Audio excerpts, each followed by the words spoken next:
space ya kutrain hawa wanyama wetu katika hapa Kakamega.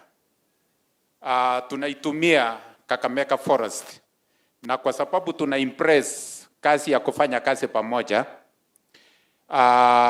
ningeomba ya kwamba our forestry service tutawasaidia pia tukiwa kwa area yao ya forestry. Wakati tuna train, tunaweza kufanya kazi pamoja na kusaidia, kwa sababu tumeambiwa ya kwamba tupande miti, na hiyo miti haitaharibiwa na ng'ombe, haitaharibiwa na mbuzi, kwa sababu sisi wote pia tutakuwa pale na tutawasaidia nyinyi. Ya tatu ni ya kwamba hizi wanyama Bwana Waziri, bulldogs tuko na chache, na our commandant anajaribu kubreed. Tungeomba ya kwamba kama ingewezekana commandant asaidiwe aweze kupurchase, kupata funds ile inaweza toshea ili aweze kununua umbwa ambaye inaweza kusaidia, kwa sababu demand ni nyingi. Asa hapa mkoa wa Magharibi, our regional commander amejaribu. Nilipofika hapa tuling'ang'ana na mambo ya bukas wakati ilikuwa nachomwa miwa huko Mumias, tukajenga, tukasaidiwa na company. Saa hizi tangu wakati huo no panning of sugarcane again. Now we have moved to Pumala. We are almost completing the kennels. Then tutakuwa tukifanya rapid deployment kwa hizi maneno ya drugs. Pia Bwana Waziri, tuko na changamoto kwa upande wa border Mumias na Malapa. Kuna panya routes mingi sana ambaye drugs ina epa huko kando kando. Tumejaribu kuweka kwa customs, lakini kama tungekuwa na gari ili tuweze kufanya ambushes, ama tukiitwa kwamba imekuwa sighted mahali, tungeweza kufika pale kwa haraka sana. Otherwise hiyo ndio maneno changamoto ambayo tuko nayo. Thank you sir. Thank you, asante kwa hayo ambayo umesema. Sasa tunamtaka traffic base commander, kisha afuatiwe na officer wa prisons na Kenya Wildlife Services.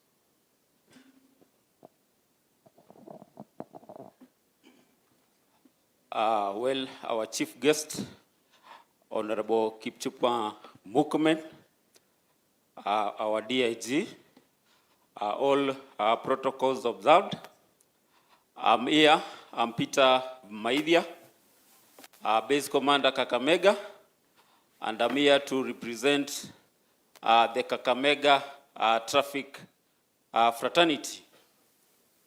Now I'll be very brief and straight to the point, and I'll start with the main issue, the elephant in the room, and that is corruption.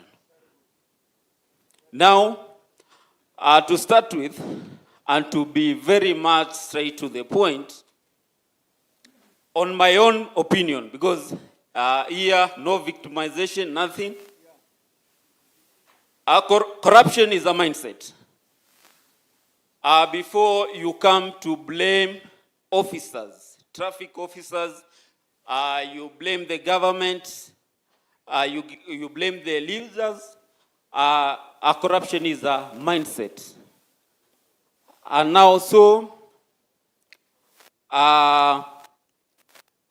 within our department, we can't deny that corruption is there. But now, in this case of corruption, we have the giver and the taker. Wewe unapatana na askari kwa barabara, unampatia pesa. No coercion at all. We must agree on this. Hakuna kusukuma iko mahali. Wewe ndio unatoa pesa, unapea askari. No coercion.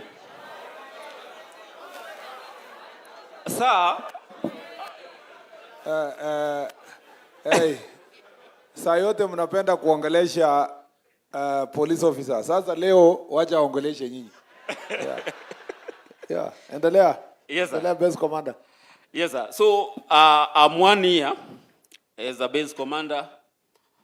Severally I've served in other stations in Nairobi as an OCS. But now this one is my first experience as a base commander. And I'm saying the experiences of being a base commander and the complaints that I receive from members of the public are very exceptional kabisa. Sasa unapanga askari kwa barabara. That's deployment. Askari akikataa kuchukua pesa pale kwa barabara, that's a complaint. Base, kwa nini huyu askari huyu anakataa kuchukua pesa hapa? Hiyo ni maswali nyinyi wananchi mtatujibu leo. Kwa nini anakataa kuchukua pesa hapa? Again, I can decide as a base commander, I will withdraw all my personnel.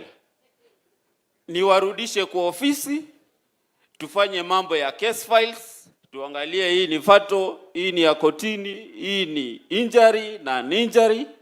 But now, nikiwa withdraw, haya, Masako ndio hao. Wamekuja.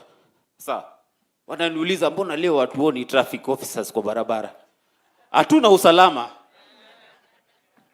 Those are the kind of challenges that we face in terms of corruption.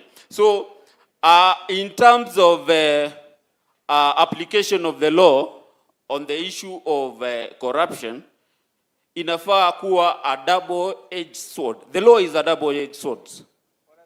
Wewe mwenye unapeana pesa na mwenye anachukua pesa, nyinyi wote.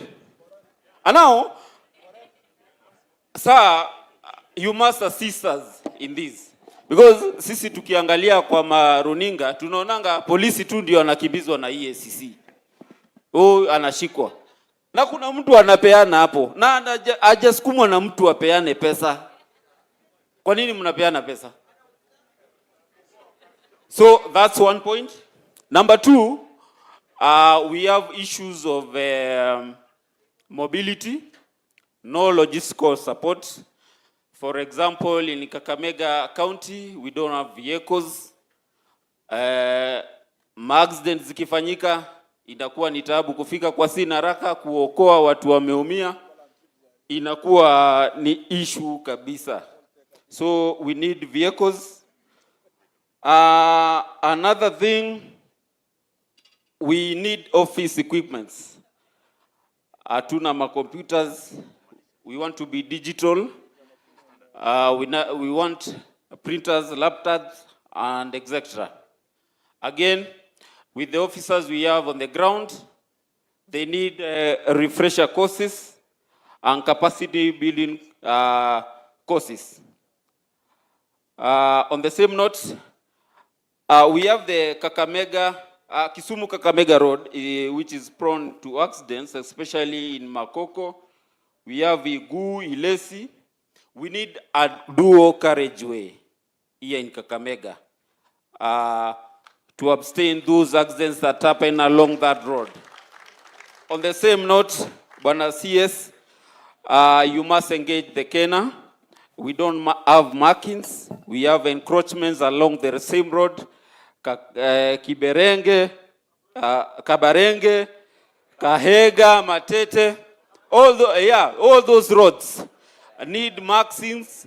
We need speed limit marks, and that's the work of the Kenham. The final one, because I can see the regional commission is on me. We have this traffic section. Our main problem here in Kakamega is toting. And the same toting brings about obstructions within the town. So the ODPP, a reference ODPP letter that was dated on 8th March of 2019, they repealed this section of the law. Not in parliament, not within the precincts of the law, but it was repealed. Now it makes us in an awkward situation when we present our charges before the ODPP for the final charges of the same. This happened under the former Director of Operations, Bwana Nurin Aji. So you must look at the same. Otherwise, thank you. God bless you. Thank you, sir. Very good. Tumpigia base commander makofi afadhali. Amwambia jini mnachangia ufisadi. Karibu officer wa prison.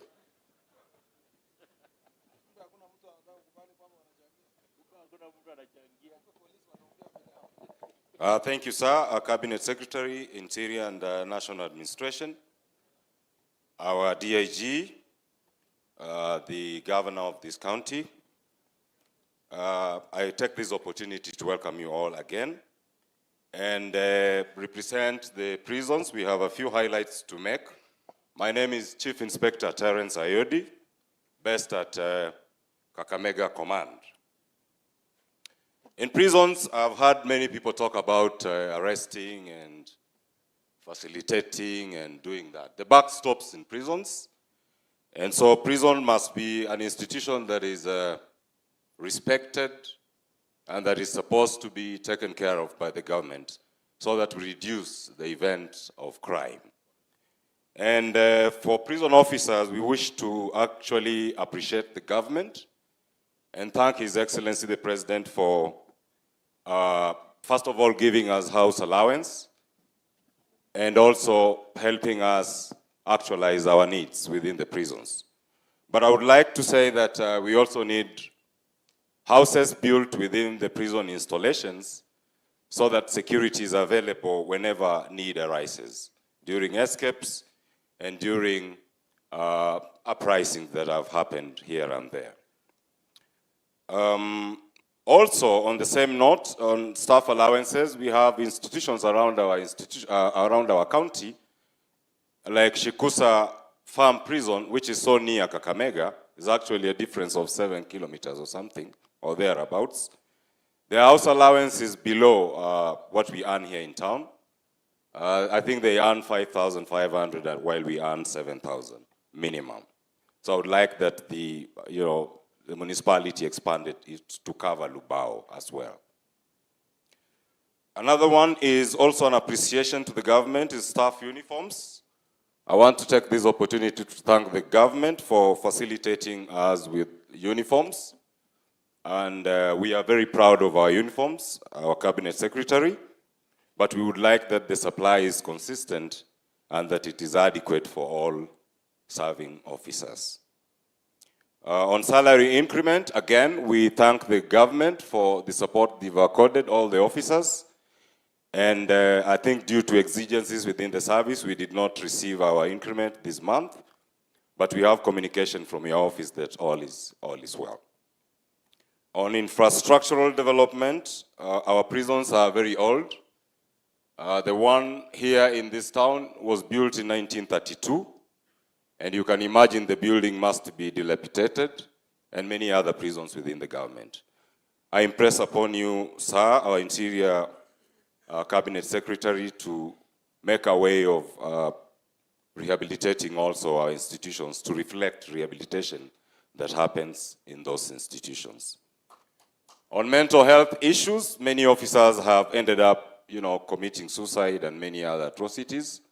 I would like that the government increases the need to train, to counsel, and to, in some cases, reduce the discipline part with rehabilitation moves. Because if you take a drunkard to a rehabilitation center, it is easier than just charging him in a disciplinary room. So that is one thing that is important for all of us. Congestion, I think, you are already aware of the situation in our institutions, and also our institutions are very porous. We have no perimeter walls. The institution that is here is, yes, sir. So that will be all from me, and for promotions, we really thank your office for having given us an opportunity. Thank you. My name is Terence Ayodi, Chief Inspector. you. It was very eloquent. Now, it's the turn for the Kenya Wildlife Services. Are we here? Kenya, go. Is it prisons? Prisons is done. Kenya Wildlife Service? Kenya Forest Service? None. Sub-County Police Commander, please. Then after that will be the DCC. Then we go to Wananchi. So Wananchi, don't lose heart. It is about your time. Sub-County Police Commander, please hurry up. Oh. Deputy County Commissioner, please sit here.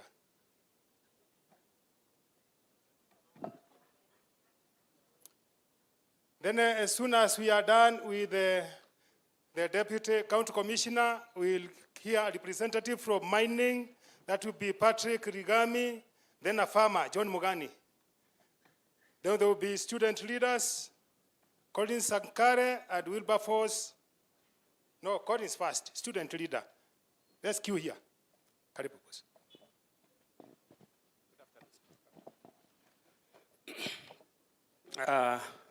Our CS, Mr. Onesmus Kipchumba Murkomen, our Governor, Fernandez Baraza, DIG, APS Mr. Masangeli, sir.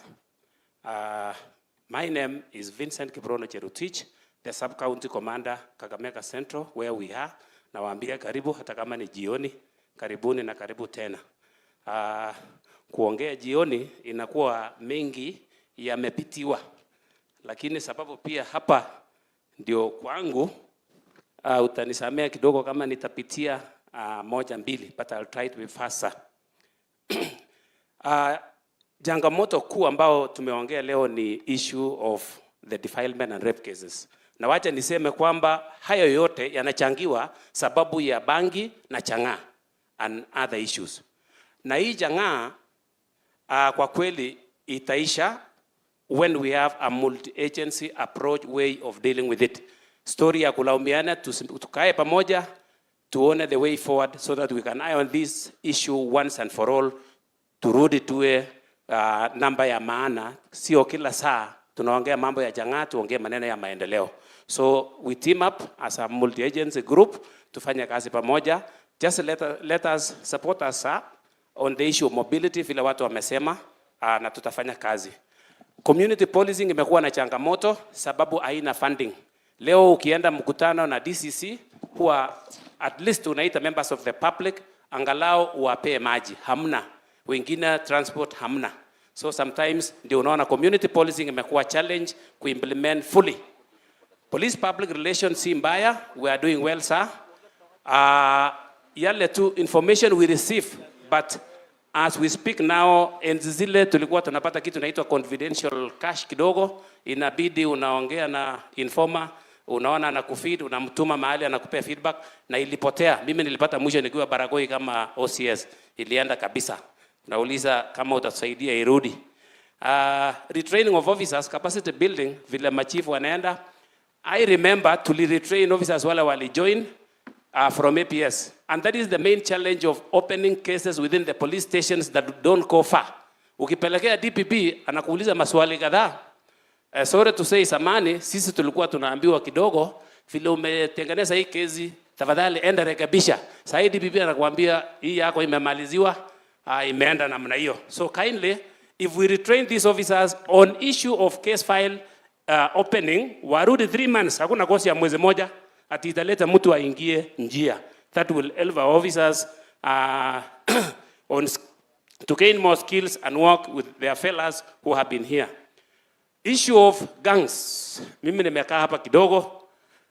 Shida ya Kakamega County yangu ama hii yetu ni kwamba every aspirant hapa huwa anakimbia kutafuta watu ambao wanakaa. Mimi nikiwa MCA lazima niwe na watu 6 ya kunijunga.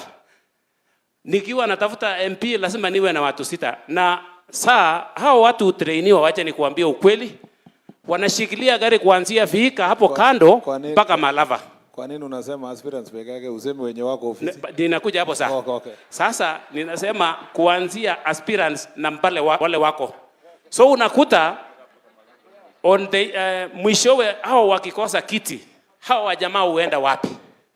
The little money they get from the politicians, sasa wanakosa hiyo pesa, wanarudi wana form up their own groups of soliciting money from members of the public in the name ya kwamba wanawasaidia kwamba on matter security. And that's why we end up kuwa na hii magang zote. Ninaomba tu politicians, tafadhali, sisi tuko hapa kuwalinda na huwa mnapewa security from the government, tosheka na sisi, tuwache wale wengine ndio tuwe na nchi mzuri tafadhali. On issue ya bangi tu, so hiyo goons tunasema itaisha ikiwa we have the political will from those who are currently kwa viti. Yes, so tuwe na political will ya kusaidiana. On matters changa pia ndarudia kusema kwamba mara nyingi tukisema tunapigana na janga, most recent I talked somewhere na nikasema tusaidiwe gari ya kufanya kazi. One of the politicians aliniambia kama gari italetwa Kakamega isiwe ya kupigana na watu yangu na changa. So that is the greatest challenge we have. Mtu anasema nilisomea changa, tunaendelea wapi? Let us agree, dunia imebadilika na tunaenda mbele. Tuwache kurudi nyuma kwa mambo ambayo haitusaidii. County hospital bills kwa wale ambao wanakuwa injured. Tumekuwa na suspects ambao wanapitia mob injustice na tukipeleka county hospital, wale ambao walimpiga, even the family are not willing to pay the bill. Si inarudi kwa OCS. So hata mimi personally I've gone to the hospital to request, kwa sababu unakuta hapa Kakamega there are a lot of mob injustices, sababu ya hiyo mambo ya kwamba mtu ameenda ametoka na cash bail, amerudia makosa, wananchi wanakasirika wanampiga. Wanaona kama pengine polisi wameachilia cash bail iko hapo inatungojea, huwezi host mtu for a long time mpaka utamwachilia, raia wanasema mmekula pesa, wanampiga. So the moment hii mtu ameletwa station, you will not run away from this person mpaka upeleke hospitali. Ukifikisha unaambiwa bill this bill, na OCS analipia ama anakuuliza OCPD na county commander na kupanda namna hiyo. So kindly assist us. Usuri akavana wetu wako hapa, nafikiri amesikia.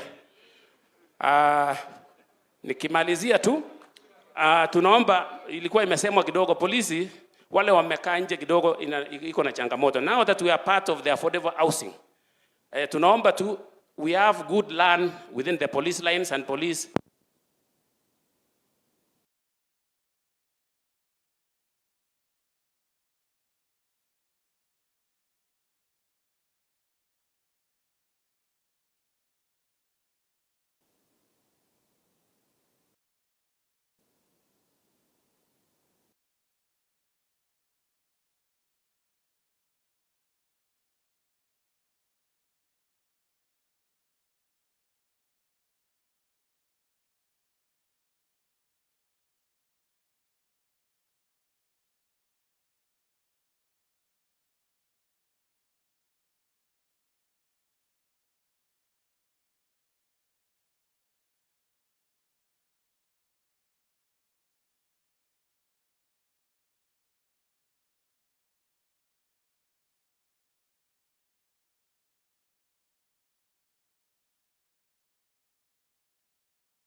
of the things have been presented, I'll basically pass through quite a few and then add on maybe one or two at the end.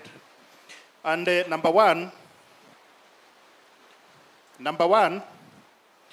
is on training opportunities, and this one is specific to the DCCs who have not gotten opportunities to train on senior management course and the SLDP. The next one is on stagnation of job groups, and this one is also specific to the DCCs who are 2003 cohort presently in job group P. We know quite a number have already gone for the interviews. The ACCs have been promoted, but this particular group requires attention as well. Bwana CS, I want to talk about facilitation, and not specifically to the DCCs with regard to AIEs. We are coordinators in the field. We have national government departmental heads dealing with education, children matters, civil registration, national registration, etc. But when we look at most of these departmental heads today, the kind of facilitation they receive is in and between. Sometimes they receive AIEs only twice in a year. And you can imagine a departmental head receiving an AIE of 25,000 shillings and is supposed to deliver. Kindly help us on that. But on behalf of the DCC, sir, I want to say this. I started working in the year 2003.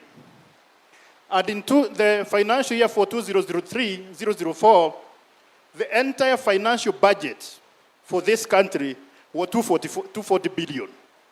Today, the same budget has grown to 4.2 trillion. And therefore, in line with that, we also know that the ministry's budget has also exponentially grown. And it is this line that we are saying that with regard to also the rising cost of products and the services, we are saying kindly, can you also try and relook at what is being given to the DCCs? Sir, the AIE zamani ilikuwa inaitwa yellow pages because ilikuwa inachapwa kwa karatasi ilikuwa za yellow. Today, AIE hata iko white. I don't know whether it's a significance of the devaluation of what it has become today.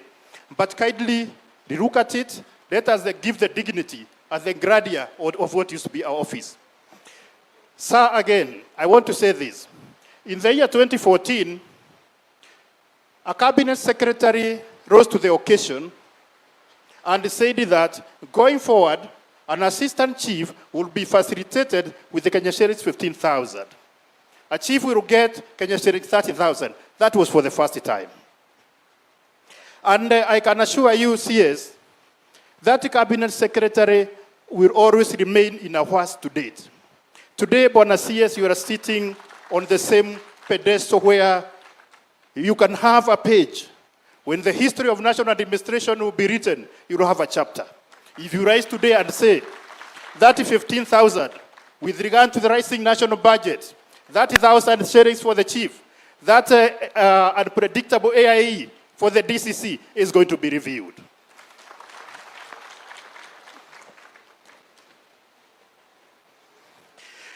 In line to this, I'm also happy that we have our members of parliament here, and I want to address the issue of the houses for the DCCs. We have new sub-counties, as well as old ones, where today DCCs do not have official residence, they don't have houses, and where sometimes they are forced to rent. It's way beyond what gives their offices that dignity. Kindly look into that, and together with the members of parliament, I believe it can be done. The issue of uniforms has been mentioned, but I also want to emphasize that let us improve on it. The DCCs are talking about the supply of the uniform number 1 currently. It is not available. Let us look into that. The deployment of the newly promoted deputy county commissioners was mentioned, and we believe something good is being done. I want to specifically mention something on liquor, illicit alcohol, and say this. Yesterday, sir,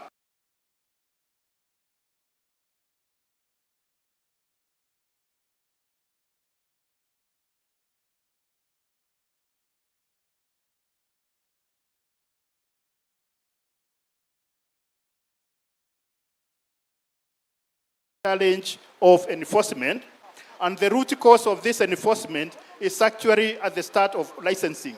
I know last year, Bwana Governor, we talked about this, but kindly assist us tukaze kidogo zaidi na itawezekana. Then on the same, sir, in that meeting, it came out very, very clearly that when offenders are taken to court with regard to illicit brews, it is led to the judiciary, to the magistrate, to decide on the level of the fines to be given. Whether Chang'ai is 100 liters, whether it is 5 liters, it is left to, and only registration can assist us to peg on the amount of fines that can actually work as deterrents. Very briefly, I know this one has been mentioned, but sir, allow me to talk about our police posts. Today, the police posts that we have, if you were to operate the way it's supposed to be, sir, tungefunga zingine. I have, for example, in Navaholo, I have 10 police posts. And only out of 10, iko na police sita. The rest have 4, 3, and that, as you know, sir, it is not allowed. Lakini tunavumilia, but we hope it's going to be done. I want to mention something on the recruitment of chiefs and assistant chiefs. Recruitment of chiefs and assistant chiefs. Sir, in the entire public service, it is only the position of the chief and the assistant chief where the qualification says the candidate must be a resident of that sub-location or that location, and with a good reason. So that when the chief is appointed, he's not just an administrator, but a leader leading his own people. But today, sir, I want to give a recommendation. As we do these recruitments today, there are a lot of consultations with our leaders, our political leaders. I know it is right. It is good to consult, and maybe even give recommendations. But even as we do this, I want to caution us that let us not jeopardize the process.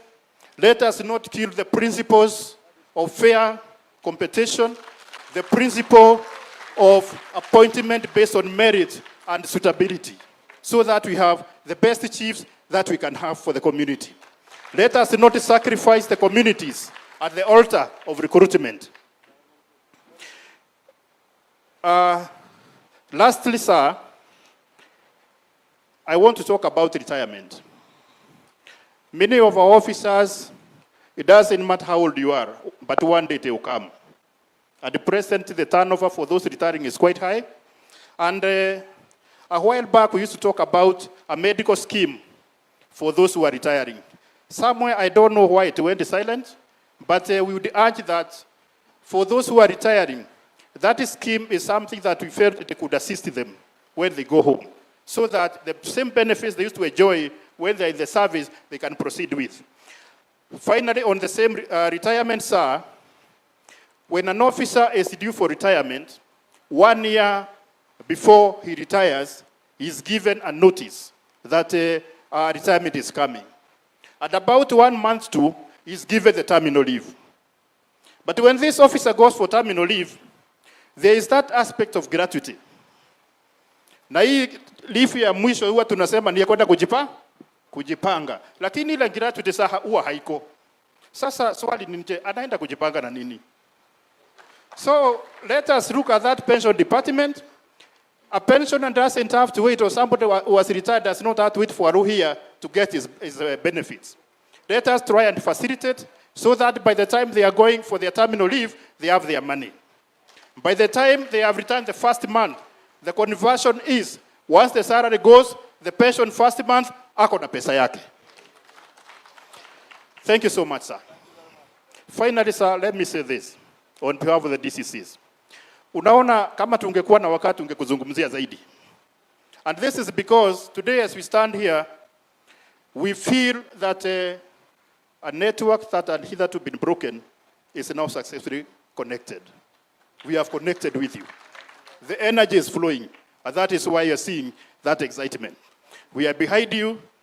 You are facing officers who have a renewed hope, na tuko na matumaini kwamba mengi yatatendeka. Asante sana sir. Asante Kalani kwa hayo.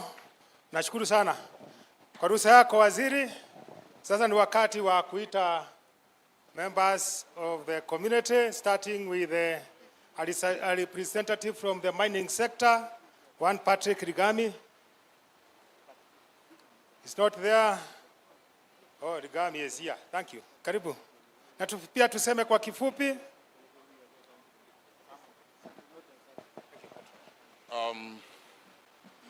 Our Cabinet Secretary, Interior National Government, members of Parliament, the Excellency, the Governor of Kakamega County, na watu wa Kakamega mjambo. Najua tumekuwa tukisikiza maneno ya security all through. Let me say something briefly about mining. Kakamega is endowed with minerals, and especially so, gold.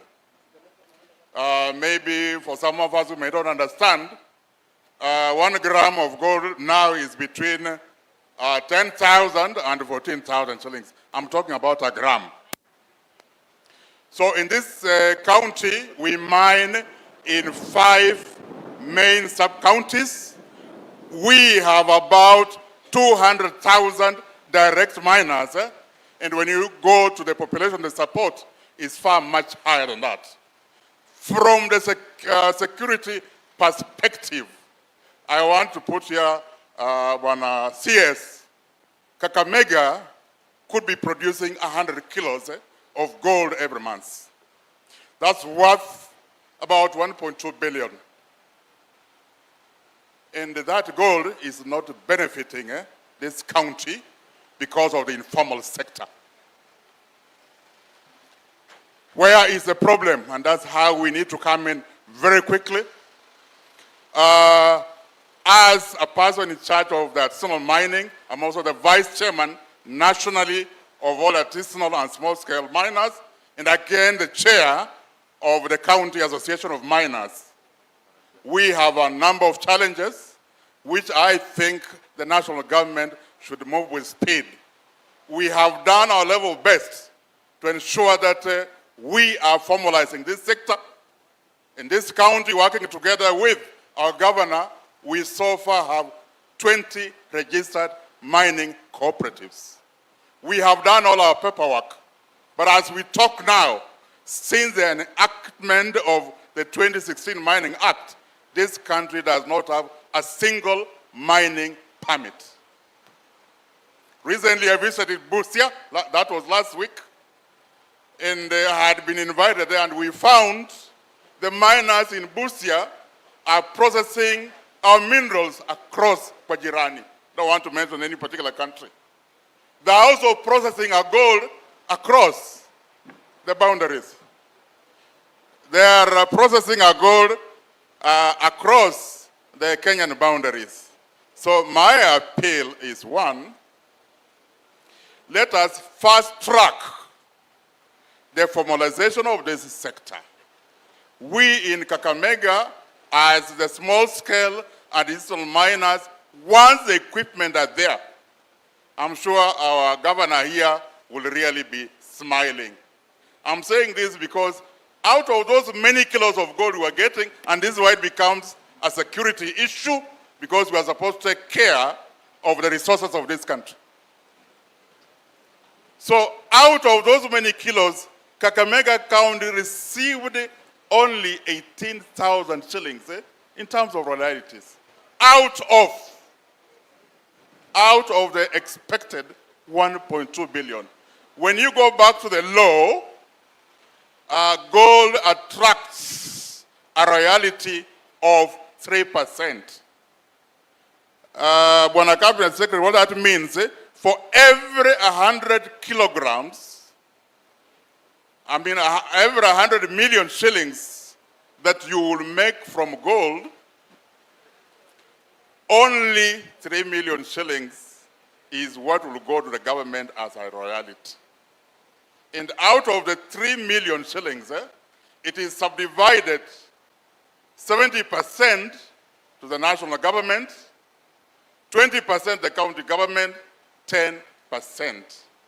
So if really you want to empower the communities and the population of this country, then we must be talking about small-scale miners and artisanal miners.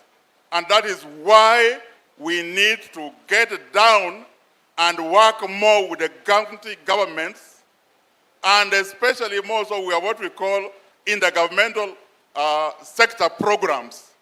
They should be fastened so that the Kenyans are benefiting from this mineral. In Kakamega, we have the Shanda gold, which is a large scale, but I want to tell you that from the year 1918, mining in this county is a way of life.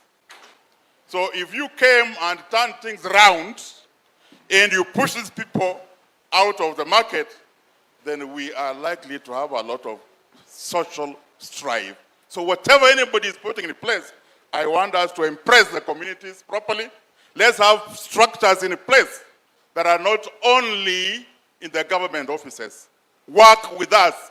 The miners have organizations and are the chief stakeholders. And then we will take care of the 62% women who are in this sector and the young men. Thank you very much. Asante, tumpigie makofi. Zungumzia mambo na dhahabu. Haya, twende kwa mkulima. John Mngoni, yuko wapi mkulima? Tusikia mkulima kwa kifupi. Amepata subsidized fertilizer. Hata anakuja akichangamka na kusmile. Karibu. Mgeni wetu wa heshima Bwana CS Murkomen, Your Excellency,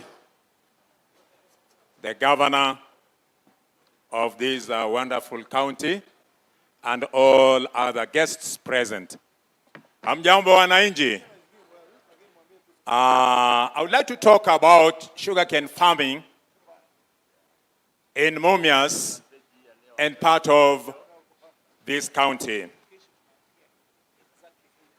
CS, with due respect, we would like to thank His Excellency through you profoundly for reviving Mumia Sugar Company, which had collapsed. That one, take it seriously and let it reach His Excellency, the President. We also, in the same breath, will have to thank the Governor for working and teaming together with His Excellency for that cause. We also, like someone mentioned, we have received subsidized fertilizer, and we are grateful for that. We are also praying the government, Honorable CS, that the revival of outgrowers companies for the sugar company should be done, because that's the mouthpiece of your farmers. Alongside that, you have introduced, we are thanking the government to have introduced other cash crops like avocados and coffee.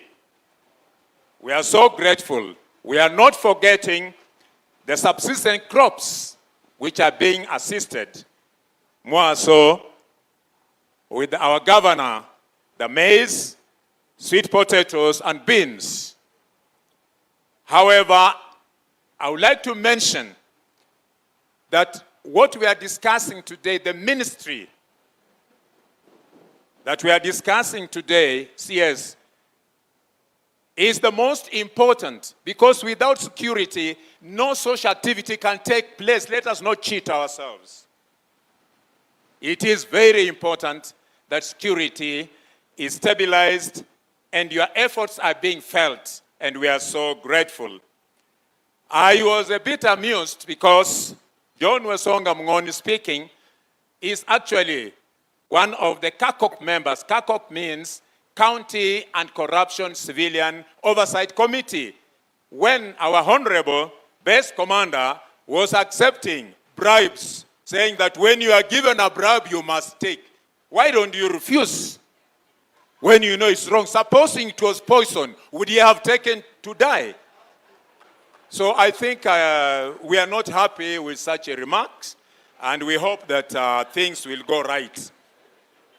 Or else, thank you so much, because I can see the MC is standing next to me.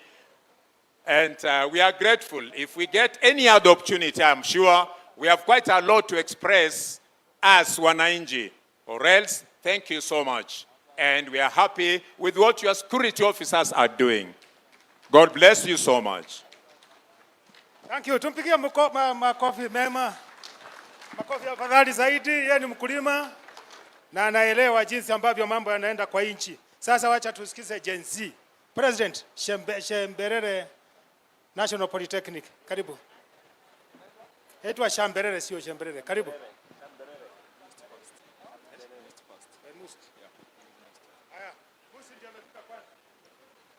All right. To the CS, Honorable Kipchumba Murkomen, the Governor, Fernandez Baraza, Deputy Governor, all protocol as established. Good evening.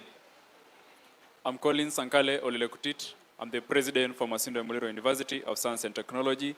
And with me here, I came with an executive of my cabinet, and I'd like them to stand and wave.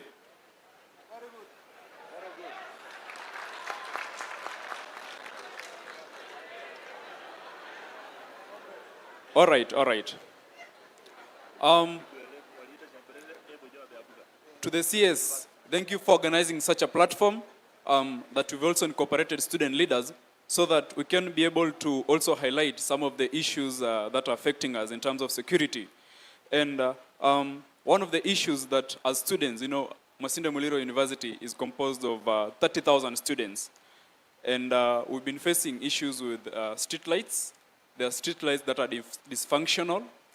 There are areas where comrades still live that have not been captured in terms of street light coverage, together with floodlights. So this creates, exposes our students to extreme insecurity issues. So if that will be addressed, and then it will really be of help to us as students from MUST. Secondly, we're requesting for a police post. There is an area called Moi T-Zone that is actually prone to insecurities. So if a police post can be hands in that area, it will really be of great help. Secondly, CS, we are happy for Jukwaa Usalama. At the same time, we're also requesting our student leaders, not only from Western but across the entire country, that after Jukwaa Usalama, we also have Jukwaa student leaders, so that we may be able to sit and deliberate, have a wide view in terms of drug abuse that has been a menace in the entire country. Thirdly, CS, when you are the CS for infrastructure and roads, you also promise us a footbridge in MUST. So I know it's not your docket at the moment, but we can also help us fast track so that we might have that, we may be able to have that footbridge, and it will serve students from MUST. Lastly, CS, today here with my executive, we're also requesting a photo session after this meeting. All right, thank you. Mpige preso makofi, amesema vizuri. Sasa tunamuomba President wa Shemberere na abakisia sigaragara, usimalize yote. Okay, thank you to the CS Murkomen, and all protocols observed. My name is Wilberforce Mali. I come from Butere Sub-County, Maranyo Shanda Ward, and currently serving as the President of Sigalagala National Polytechnic. To our CS today, I've got 3 issues that I want to raise. Number 1, the mobility within the area of Sigalagala.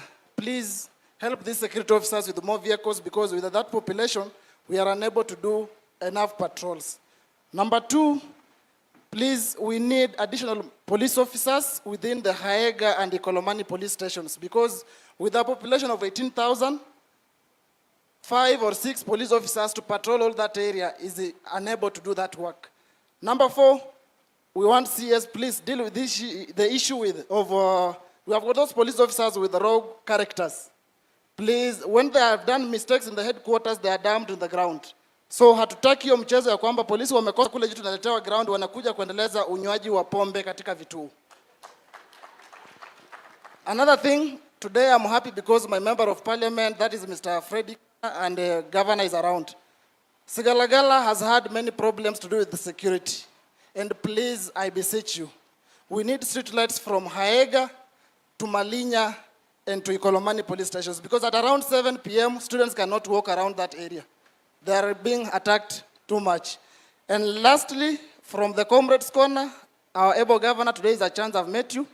They've always requested at least they have a talk with you in your office. And I hope the request is received.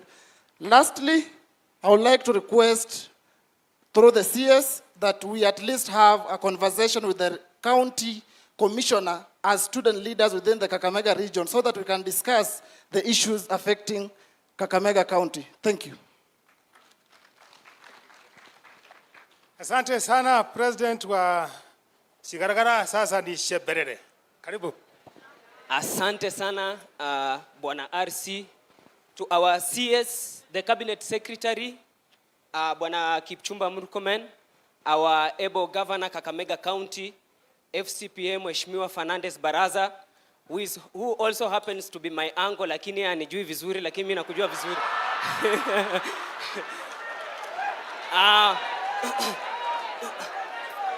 All the people who have been represented here, all comrades na wale wote administrators, ningependa kuwasalimu hamjambo. Hamjambo tena.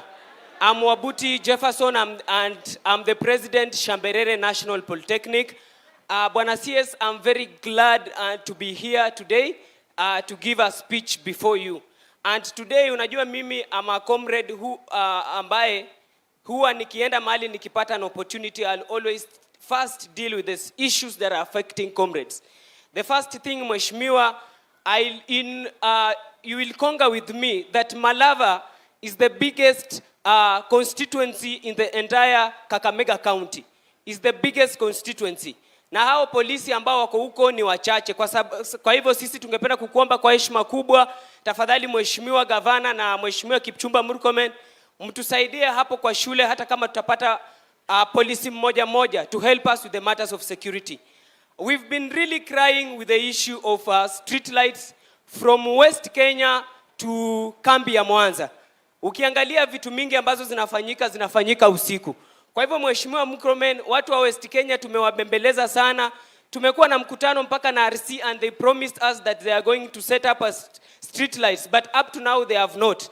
Kwa hivyo mbele yako Mheshimiwa Kipchumba Murkomen, ningependa kukuomba kwa heshima kubwa, kama hawatatuwekea itabidi wametafuta njia yao ya kupitia basi mbinguni.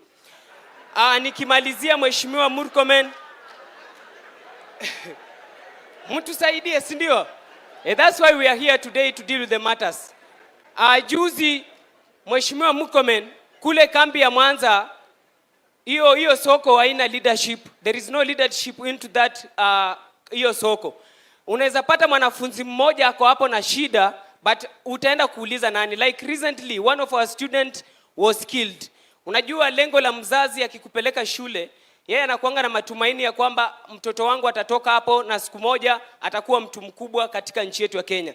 Na leo Kipchumba Murkomen, leo kama wewe maybe ungekufa kama uko college, today the country will have lost a very special person. Si ndio? Ama ninaongea uongo? The country will have lost a very special person in the country. You can see all the implementations that you've done here. Kwa hivyo tulinde hawa wanafunzi wetu wakiwa shule, na ni kitu ya maana sana.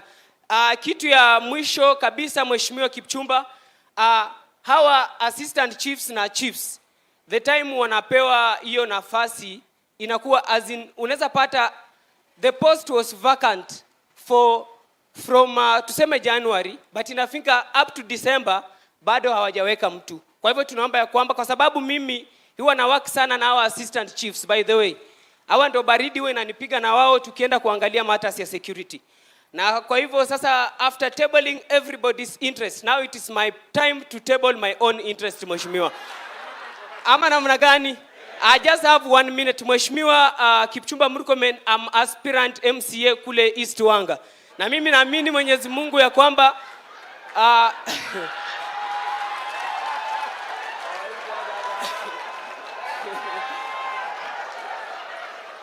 mnanisikia kweli? Na mimi nataka niwaambie, Mheshimiwa ako hapa, mimi wanampigia simu zangu, he has never picked a single call. That's the reality. That's the reality. But it is good when we as the student leaders, when we are here, shika tu simu yetu tukuambie the matter of security ni hivi na hivi. Sisi hatutaki kuomba pesa. We just want to talk to you and tell you that our students are having the better security. Kwa hivyo na asante sana mheshimiwa, pia mimi ninatumai at the end of the process pia mimi nitapigwa kwa kapicha kamoja leo kakuweka status na mheshimiwa Kipchumba. Ama ni vibaya kweli? Asanteni sana na Mwenyezi Mungu awabariki sana. Thank you. Hiyo ni student leadership, ni majenzi na ni jenzi ambao wanajielewa, sio? Wanajielewa vizuri. Sasa tuende kwa mambo na usalama. Tukutane na madam anaitwa Miriam Kopi kutoka kwa Peace Committee. Miriam Kopi akimaliza, mtu ya bodaboda Joseph Abegel. Kimaliza na Joseph atafuatia David Makoha, bas mtu ya matatu. Umefuatana hivyo Peace Committee. Miriam. Haya, kama mtu ya bodaboda yuko karibu afike kwanza, ni kijana ama ni mzee pia wazee wako kwa bodaboda. Nani mtu wa bodaboda? Ndio huyo Joseph. Karibu. Haya. Umechelewa, umetangulia. Angalia kule useme wewe ni nani. CS, our Honorable Governor, na protocol observed. Hamjambo. Mimi naitwa William Kopi. Mimi ni chairman wa wakulima wa miwa Butali. Nataka niseme tangu Butali ianze 2010 up to now, it has paid the farmers without arrears. But now that the challenge we have with the sugar industry, Bwana CS, is the shortage of cane, they have tried to close factories, and we are talking with the administrators, with the leaders, to see how we shall enhance sugarcane in our catchment areas. Bwana CS, Bwana Governor, Butali au Malaba, we border with our neighbors, Kalanjit. We know, Bwana CS, as you are there, one of the days you raise funds, we are living very cautiously.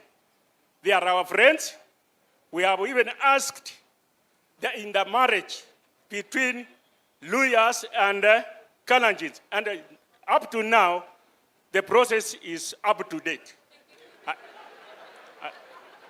Kindly, Bwana CS, under sugar industry, tunataka tukuambia ya kwamba serikali imetufanyia maajabu for the president to endorse sugar bill. We know our farmers will definitely have their dues, will enjoy as coffee farmers, will enjoy as tea farmers. We are only asking as leadership to go and tell the president Asandi. Through you, we want to ask you kindly, let our leadership go and thank the president for having endorsed our sugar bill. Thank you very much. My name is William Kopi, Chairman, Butali Farmers Organizations. Thank you. Pia huyo ni mkulima. Sasa ni wakati niliona yule mama wa Peace Committee hajapatikana, vijana. Joseph Abigail. Joseph amesema wako wawili, kwa hivyo utasema nusu, huyo nusu. Tafadhali. Mheshimiwa Murkomen na DIG Governor, habari zenyu wote. Sisi kama bodaboda leo tumefurahia kufika hapa. Mimi natoka sehemu ya sub-county ya Likuyani, lakini nasimamia kitengo ya security ya bodaboda. Kama bodaboda amekukosea, huwa wanakuja kwangu, tunasuluhisha na machifu area yetu. Ningependa kufikisha message ya bodaboda. Bodaboda tuko na shida mbili. Shida ya kwanza, bodaboda hatuna vifaa za kazi na hatuna license. Shida ya tatu ni kwa security ya gavana wetu. Mambo ya kanjo kidogo. Tunahangaishwa kidogo na mambo na stika. Hatufanyi kazi vizuri.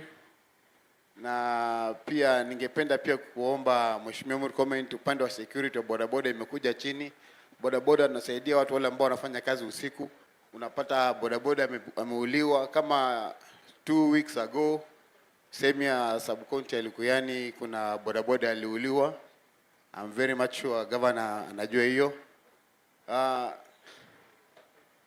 Ningependa tu kumalizia nikisema leo kila machifu mmejitetea.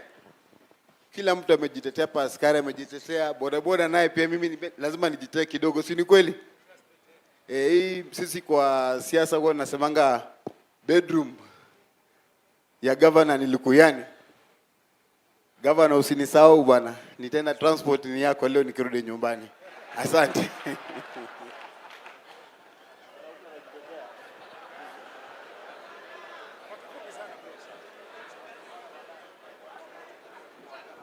Haya, huyu akisema atasema kwa kifupi sana, halafu kisha tutamsikiza David Makoha wa matatu. Kisha tutakuwa na Abubakar na Dike, nikitamka vibaya utanisamee, na Festus Lufisia, opinion leaders. Our CS, our Apple Governor and Protocol Observer, good evening. Majina yangu ni Idi Wanakai, Chairman Bodaboda Mumias East. As at same time, I'm the organizing secretary Kakamega County. Sisi hapa nita label tu maneno ya bodaboda Kakamega County. Tutakuwa na mchache wa maneno kabisa. Kitu ya kwanza, Mheshimiwa CS, changamoto yenye natukumba sisi kama vijana bodaboda haswa sana huku.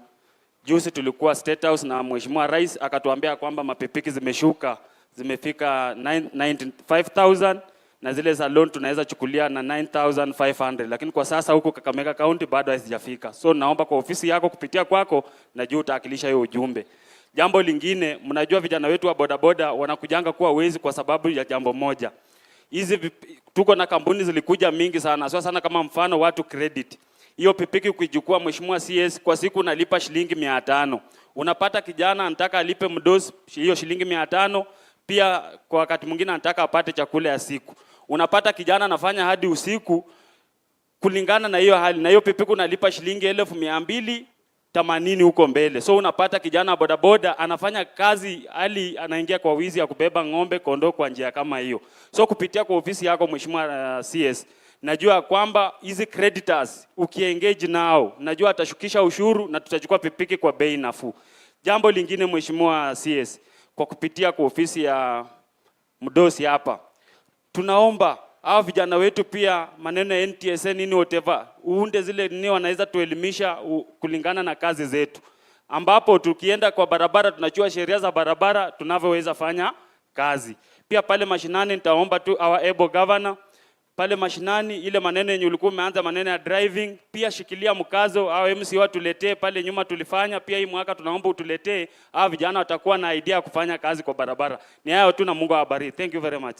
Asante, tupigia wana bodaboda makofi. Naona kuna mzee anakuja atatuambia ndiye nani ama ndiye Festus. Watu wa matatu ni kama wako. Huyu anaitwa Catherine ambaye atawakilisha wale watu ambao wako wanaishi na ulemavu. Tafadhali namuomba pia akaribie hata hapa mbele aongee akiwa karibu.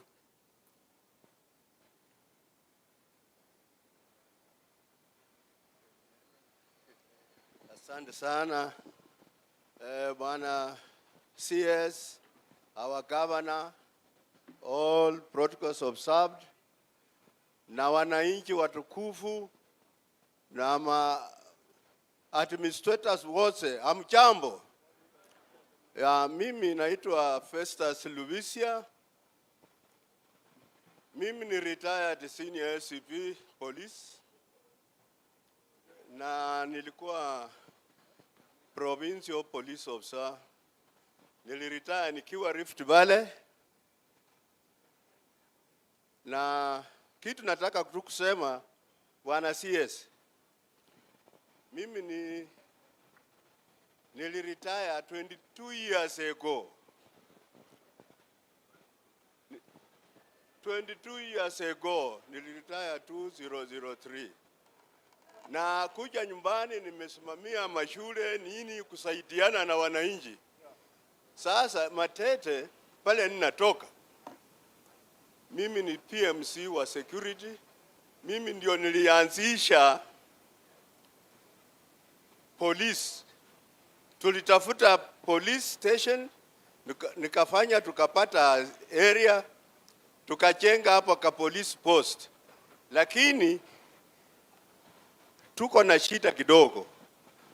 Ukija hapo Matete kwa DC hawana maofisi. Ile ofisi ya DC anatumia saa hii ni ile ilikuwa ya chief 1961. Kwa hivyo hatuna police station, tuko na police post ambayo tulikuwa tumepewa tulifanya assessment ikawa ni 69.7 million. Lakini ile tumejenga hapo ni 6 million. Kwa hivyo ni kitu kama ka police post. DC OCBD hana ofisi, DCI hana ofisi. Kwa hivyo security hapo tusaidie tupate police, yani wakae vizuri ndio watusaidie. Mambo ingine ya pombe na nini watu wameongea na imejulikana vile itafanywa. Isipokuwa tu mambo ya kupeana hongo na nini. Na ile mambo umeongea mambo ya watoto kunajisiwa. Yani wote tukiungana pamoja, police, machiefs na nini, nafikiri hiyo kitu itakuja kuisha. Kwa hivyo naomba tu agencies wa administration, yani uwe AP na police, msianze kuleta furukano kati yenu. Nyinyi fanya kazi pamoja na hakuna kitu itamshinda. Asanteni. Thank you. Tupigie mzee makofi kwa kutoa ushauri. Ametoa ushauri mzuri, tuendelee kufanya kazi kwa pamoja. Mtu ya boda amepatikana. Haya, ama Catherine anatangulia kisha mtu ya boda boda atafuata. Kazi of welder. Kazi ya boda. Tumesema mtu ya matatu kisha kazi of welder. Tasimama hapo. Nafaa uonekane. Nafaa uonekane kwa zile kamera, ukisimama nyuma hii utaonekana.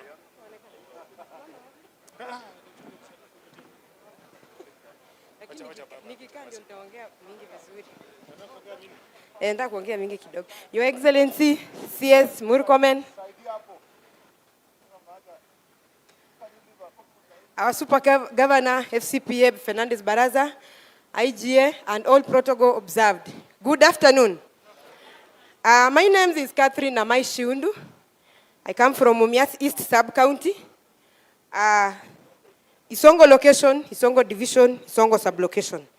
I am the Kakamega County Disability Caucus Secretary General and also a member of Kakamega County Disability Committee, which was put in place by our governor in 2023 as one of the committees to fast-track disability issues within the county.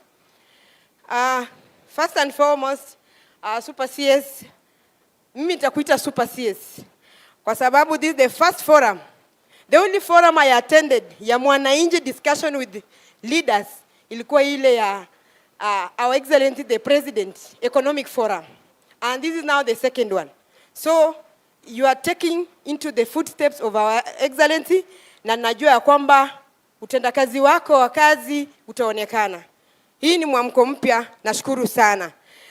Kitu ya kwanza ningependa kusema ya kwamba when we come to security issues, persons with disabilities are the most affected. And even during the security issues or wrangles, we get so many people who get disability through injuries and all that. On that matter, ningependa tu kusema ya kwamba hawa administration wote ambao wameomba vitu mingi sana, kuna kitu moja hawajaomba na mimi nitaomba. Wanapopewa ofisi, ningependa our county commander, county commissioner, to get a space for Kakamega County Disability Caucus office, so that ofisi ikuwe pale yenye inaweza afikiwa haraka kwa masuala ya walemavu, haswa sana disability mainstreaming. You realize that most of our officers, most of the administration do not understand about mambo ya disability mainstreaming.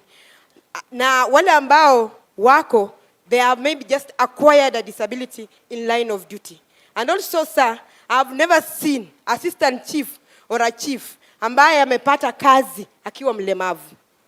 Sijawahi ona hata siku moja. Ukiona assistant chief mwenye hana mkono amekatwa in line of duty. Ukiona assistant chief mwenye hana mguu amepata hiyo shida in line of duty. Lakini kupata Catherine ambaye ana apply tu kazi apate kama assistant chief ambaye anaweza saidia hiyo kitengo when it comes disability issues, sijawahi ona.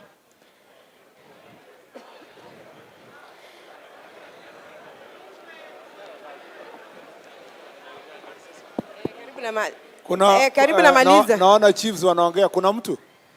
Kuna mmoja ameandikwa akiwa na ulemavu. Akiwa na ulemavu. So she's right, eh?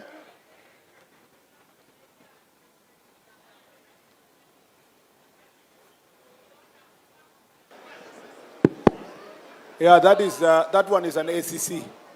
The one you're talking about was assistant chiefs and chiefs. Yule ambaye atafanya kazi mashinani. We have ACCs definitely. Yes. We have a number of ACCs who are persons with disability. Now, in any case, amesema hajawahi kuona, so there is no one in Kakamega. Yes. No. Yeah. Thank you very much. Yes. Another issue, Your Excellency, your administration, especially we have a third baby in your ministry, ambaye ni registration of persons. Mambo ya vitambulisho haijaguzwa popote. Huyo mtoto anakaa kusaulika sana. The reason why even they are tinted to be the most corrupt officers is because of the way their lifestyle is. They do not have good offices, they do not have good salaries. Na mambo ya delay ya ID, mtu inabidi atafute mambo ingine tofauti yenye inaweza haribu kazi yake ili apate kitambulisho. Unapata walemavu wengi hata wapate kitambulisho kwa sababu ya distance ama vitu ambazo zinawekwa kama vikwazo. So unaangalia hiyo department, unapopea watoto wako wakubwa firstborn share, pia lastborn apate share. So that they have they are also ensuring that in terms of security and they are in the ministry, they are also delivering. And also, last but not least,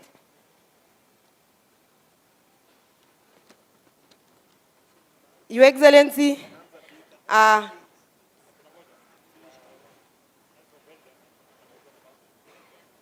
we have the Persons with Disability Act 2025 ambaye our president ameweka mkono, na ningependa wakati hawa administration wanafanya kazi yao, inatakana dissemination of that act and other policies kwa officers ifanyike, ndio wasiwe wanahamu watu wetu walemavu kwa kutojua. Like I can cite an example in 2020 when we had corona, so many of our people with deaf walikuwa injured na officers kwa sababu there was no communication.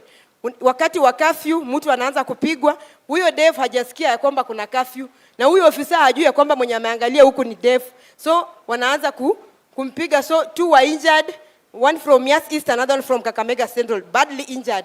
We came in with our county commissioner and county commander na tukasaidia hao wengine. But definitely we just need disability mainstreaming in your sector and the whole ministry, so that wanapofanya kazi zao wasikue na ulemavu ambao sisi tuko nao. It is only the society that brings disability, just the way this platform almost brought the disability. I could not climb here mpaka mtu anisaidie, but I'm hoping next time when they arrange, watatengeneza itakuwa ya chini. Tupigie Catherine makofi. Ametutetea. Haya, sasa tunaomba, na nikisema dakika moja nitashika mic uongee. Mtu wa matatu ni kuita ukachelewa, kwa hivyo nitakushikia mic. Council of Elder ndio utasema ukiwa mwisho, wengine tunafungia nje.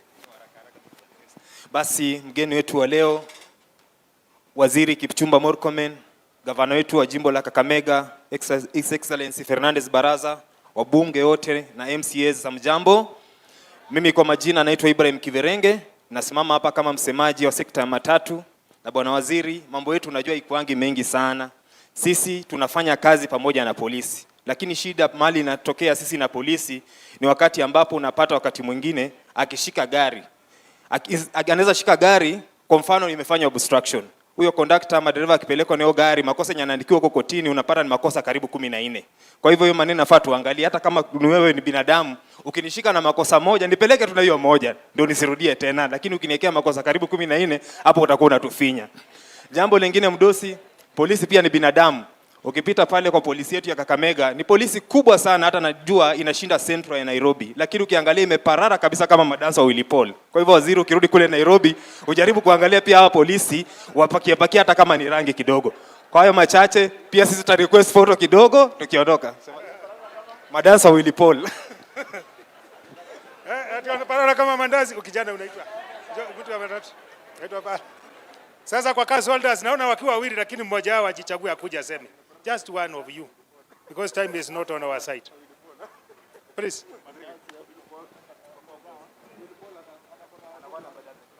Basi, Mheshimiwa Waziri wa Interior, His Excellency Governor na deputy wake, waheshimiwa MPs, all protocol observed.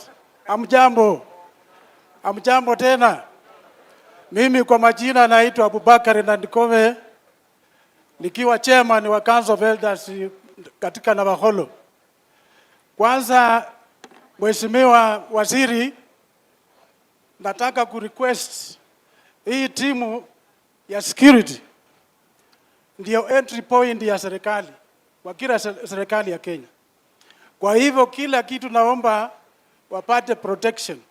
Kesa silo nasema sa gender based violence, sa defilement, hawa ndio watasimaliza.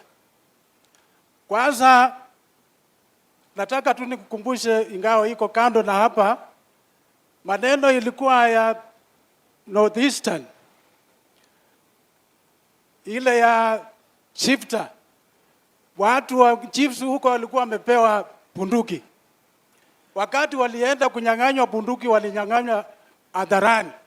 Wakasema wanyang'anywe bunduki. Hiyo kitu ile affect Northeastern.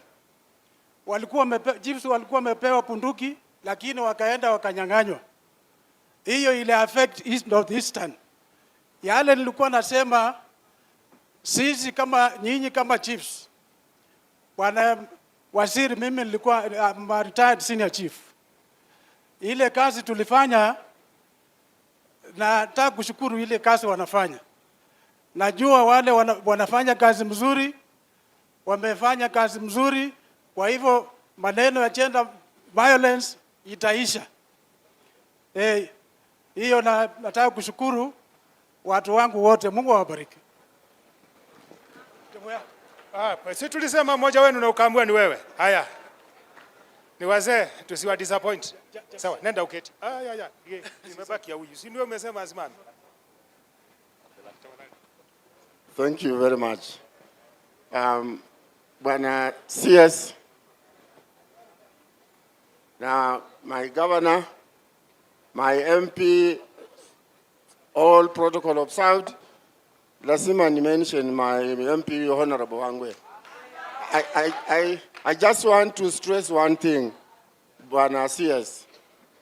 It is about the issue, the creation of Ishilakwe sub-county.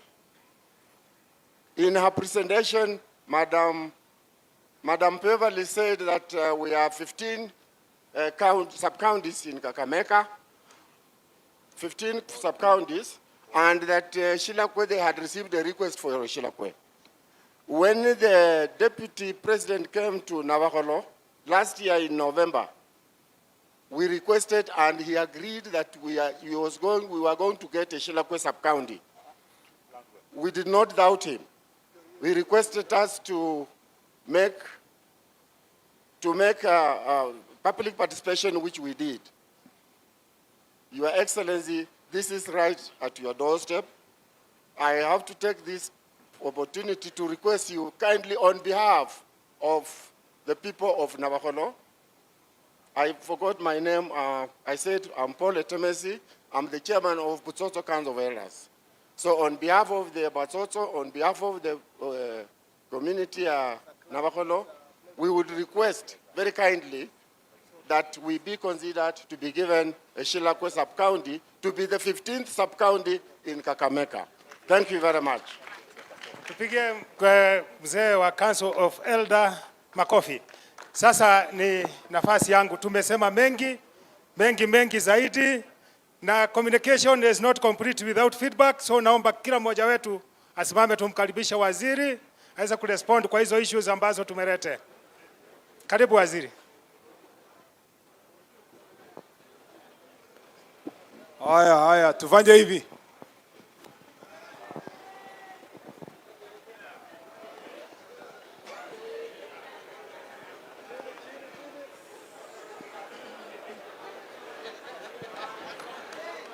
Nimeona hamtaki kuguza miguu. Haya, ketini. Thank you very much. I will be very brief to respond to some of the issues you've raised. I will collapse them together.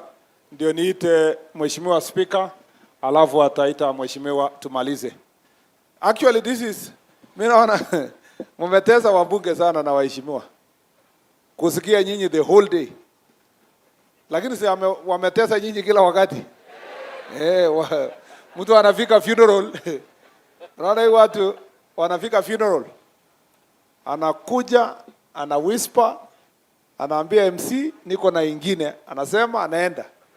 Alafu anatoka anaenda ingine. Anawacha asikii mambo ya watu wengine. Leo mmetutesa, tumesikia mambo yenu. Asante sana. Na unajua nimekuwa na hawa ni watu yangu. Tulianza na Emmanuel Wangwe 2013. Na Shinali who is not here now. Of course tulipata huyu. Ama tulianza pamoja pia tulikuwa na wewe. Lakini ulikuwa umehangaika before. Lakini tuka succeed pamoja 2013. Lakini mimi naelewa shida yenye wanapitia sana. Kwanza saa hizi unaona ile kijana alikuwa hapa ameanza vita. Ameanza kutaka kiti ya mheshimiwa hapa. Mheshimiwa alikuwa analala hivi, lakini aliposikia ward yake akasimama akasema akaamka. So unajua sasa campaign itaanza hivi karibuni. Na utaona hao vile wanakimbia from one funeral to another, na mimi nimekuwa victim. Unafika funeral hujui nani amekufa, ni nini inaendelea.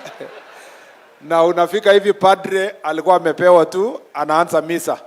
Anakuita kabla hujaketi chini, anasema kuja usalimie ni moja. Kwanza Catholics kwa sababu misa itachukua muda, anakuambia kuja useme kitu moja. So wewe unafika hapa unashindwa uulize father ni nani amekufa ama ulize nani. So unaona picha yenye iko hapo, kumbe ni Alejo Maria. Unafikiria mwenye amekufa ni mama. Sasa unaanza kusema huyu mama amelala hapa alikuwa rafiki yangu.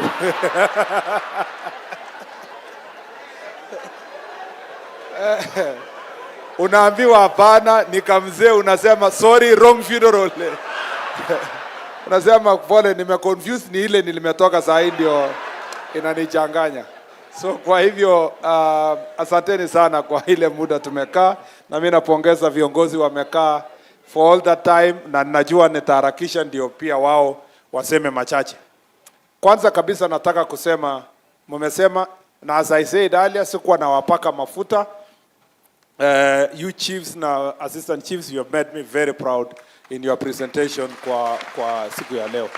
Kwa sababu mume represent even wananchi in a better way. You've also breathed clarity to some of the challenges tumekuwa nayo. Number 2, niko na mambo machache lazima niseme kabla sijajibu yenu. Mambo matatu tu niko nayo. Number 1, tunajua kwamba ingawa tuko na ile yote ambayo sisi tumeomba, ingawa ile challenges tuko nayo yote kwa wizara na maofisi yetu, tunajua kwamba kwanza sisi tuliomba hii kazi. Na tuliomba kwa njia ngumu sana. Kwanza nyinyi chiefs. How many chiefs hapa wameandikwa kazi 2 years ago? Ama assistant chief? Inua tu mkono hivi. Unaona? Hao wote waliandikwa. Na waliandikwa wakijua hakuna ofisi ya chief. Waliandikwa wakijua kwamba hakuna motorcycle ya chief. wakijua kwamba iko shida mingi. Na siku ya interview waliulizwa swali, wakaambiwa chief, wewe sasa umeomba hii kazi na hakuna ofisi, akajibu akasema kwa interview, mimi I work anywhere, I'm very creative, I can work anywhere. Na mkaongeza mkasema I work under very minimum supervision. Sasa interview panel ikaona huyu mtu ni creative na ni mchachari, tupatie huyu, wacha wale wengine wakae. Ukawekwa number 1. Siku umefika ofisi unasema hii ni kazi gani, hata chief anatembea na stamp kila mahali. So you must realize that you are the ones who are our police officers, especially these ones who are OCSs now. Wajana hata wale wa sahi. Hawa waliandikwa pengine watu wawili kwa division ama watatu waine, you know, especially the senior ones. Ni wale waliandikwa when there were very few police officers. Na walihangaika sana wapate hii kazi. Yeah? Lakini wasikuizi hata wakati umepata tu kazi siku hiyo. Na alikuwa anakuambia niko tayari kwenda Kibish, Mandera, Lamu na kila wakati. Lakini uliza hao wabunge na MCS. The day umetoka Kikanjo, the same day, mheshimiwa, niombeeko nikuje karibu na nyumbani. So we must all of us appreciate that against all odds, we are among the few Kenyans who have the privilege to hold an office of a chief, assistant chief, or a police officer. People who can at least earn a salary at the end of the month. People who even have medical cover. However kidogo it is, you have a medical cover. People who have an office yenye you hold, when you walk around, kuna uniform, kuna crown, kuna nini, watu wanakuheshimu.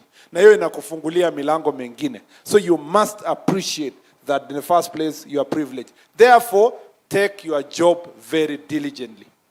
Kuwa mtu mwenye you go out of your way to understand the job you are doing. Usifanye kazi yako kiholela. Nilikuwa naambia some OCSs jana asubuhi tukiwa huko Nairobi kwamba even when you have any challenges, kama vile police officer mmoja aliniambia waziri, si unaona mimi niko msafi. That usafi alone, that physical presentation as the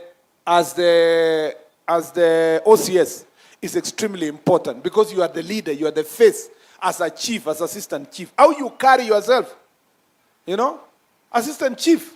Hakuna vile wewe ndio wa kwanza kufungua bar kwa the local area. Unakunywa buza na wale watu unawasimamia. Alafu bado unataka kuambia we are fighting illicit bro. There has to be a way. Hata nilikuwa naambia this OCS, sisi hapa hatuko kwa kanisa ama dini.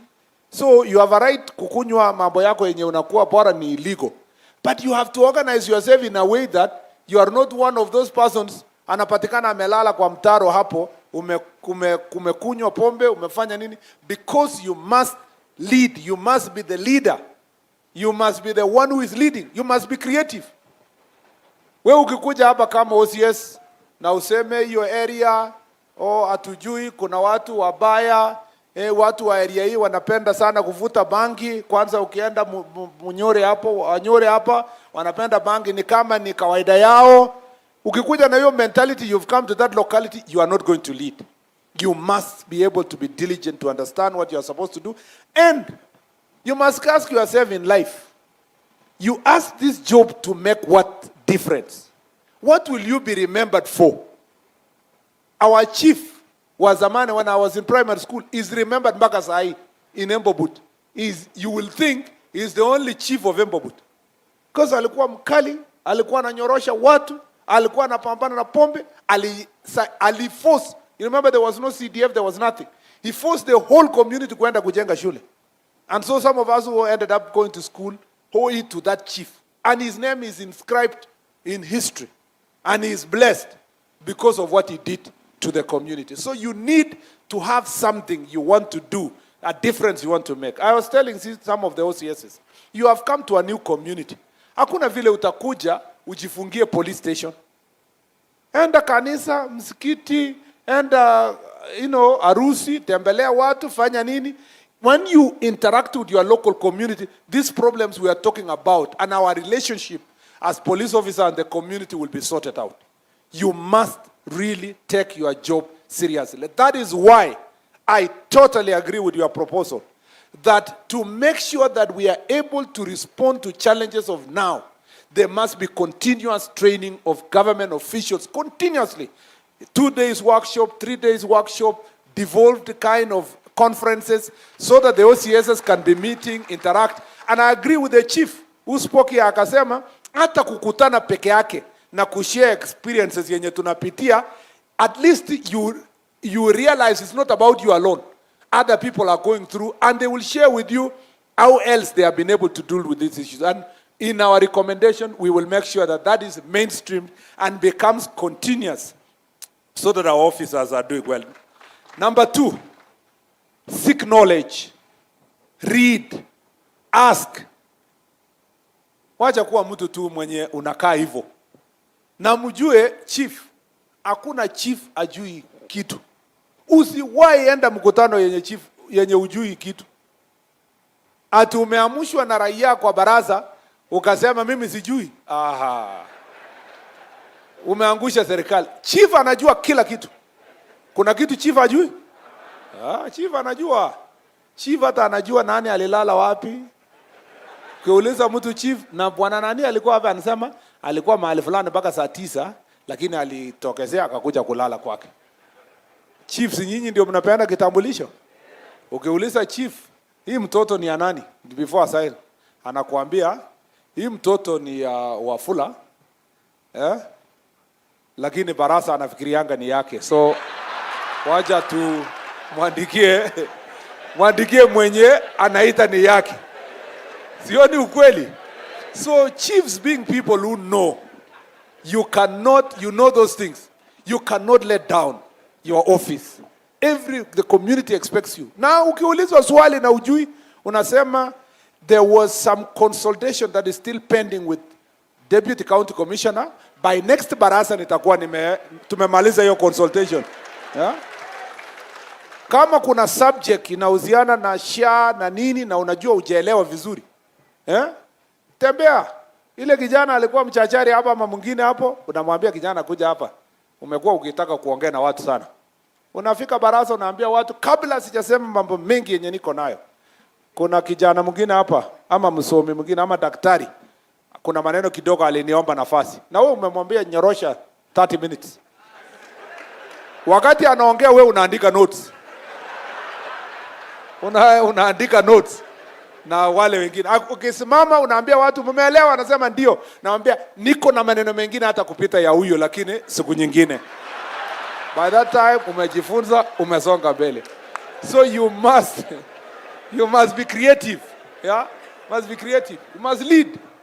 Yeah? Na ukuwe mtu resourceful. Unapangia location yako maneno. Naleta mtu ya agriculture anakuja kufunza watu yako vile wakupanda nini, unafanya nini. That's how you move forward. You become a leader. You see, these positions we have now, it's not technical. Sisi kwa hii ministry kazi yetu sio ati by the time unakuwa OCS sio ati ujue kushika bunduki, hapana. Saa hizi ushamaliza mambo ya bunduki, unajua hiyo yote. Sasa you are the leader. Wewe ndio, you are the thinker. There is no way as a police officer you can accept ukue kwa police station yenye amna hata mkutano na police officers. There are a number of police stations, they don't even have meetings with their constables, corporals and wale wengine wako chini yako. Kila mtu tu unaamka asubuhi unaenda wewe, enda huko, enda pale, nini. Hakuna meeting mko nayo weekly ama hata in 2 weeks. Hakuna hata kuuliza ofisa, wewe bwana ofisa uko namna gani? What has happened? Wewe unaona police officer hapo anakaa kwamba behavior yake imechange. Na una ignore tu. Kumbe ako na mental health issues. Na una ignore mtu wako na bunduki. Ikifika kiwango fulani atapiga mtu yote risasi. Nobody is safe. OCS is not safe. None is not safe. Yeah? Kuna mahali kwa sharp. Kuna mahali tulienda na askari akaniambia mimi sijui kama nitaendelea kukaa hapa, nitoe hapa. Aliniomba tu kwa kando. Nikaambia what's the problem? Kanaambia sisi hatusikizani na OCS. Na vile unaona kabisa anatetemeka. Nikaambia makosa ni nini? Kaniambia kila wakati nikipata girlfriend yangu ingine. Na mimi ni kijana nimetoka course juzi kama vile ACC nimeona nyota. Na huyu ananizimia nyota yangu za yote. Wacha mimi nihame safari. So that is a failure of leadership as the OCS. Yeah? Uwezi ukaumiza ile kondoo umeambiwa uchunge. Yeah? Yeah? Ama kukula kondoo yenye wewe una. So it is important that we make sure. By the way, that's exactly what the Bible uses in the book of Ezekiel. Kwamba kuna wale wanasimamia lakini wanakula kondoo. So you have to be very careful. Hata kama inamaanisha the other thing ni ukweli iko kwa hiyo Biblia. So you must become a leader. The reason many of the problems, hata tukikaa hapa na DIG, some of the problems you are telling us ni leadership problems. We need to fix the leadership. And going forward, DIG, thank you very much. Going forward, the National Police Service must put more emphasis on training of the leaders, the OCS. And we said yesterday, OCS, you are final. Police station is the final place for everybody. Huyu governor alikuwa na shida, hata ambie county commander, ambie sijui nani, mwishowe itaishia police station. Waziri akikuwa na shida saa hizi nyumbani huko, nikipigiwa simu kwamba viazi imeibwa huko nyumbani, nitapigia nani simu? Hata niongee na IG na nani, ule mwenye ana manage shamba hiyo ndamwambia aende a report kwa nani? Kwa OCS, kwa police station. So that is the most important center of service delivery. Let us be very diligent and let us be able to lead. Number 3 ni corruption. Ile kitu inatupatia jina mbaya kwa hii wizara. Kila mwaka tuko number 1 ni corruption. Ni corruption. Kitu kidogo. Na mimi napenda ule mtu wa traffic alianzia hapo. Acknowledging the problem. Kwamba iko. Lakini wewe ulianzia wenye wanatoa. Ungejianzia kwanza kusema waziri tuko na shida ya kureceive. Yeah. Ungesema sisi tuko na shida ya kureceive. Yeah. Ama namna gani?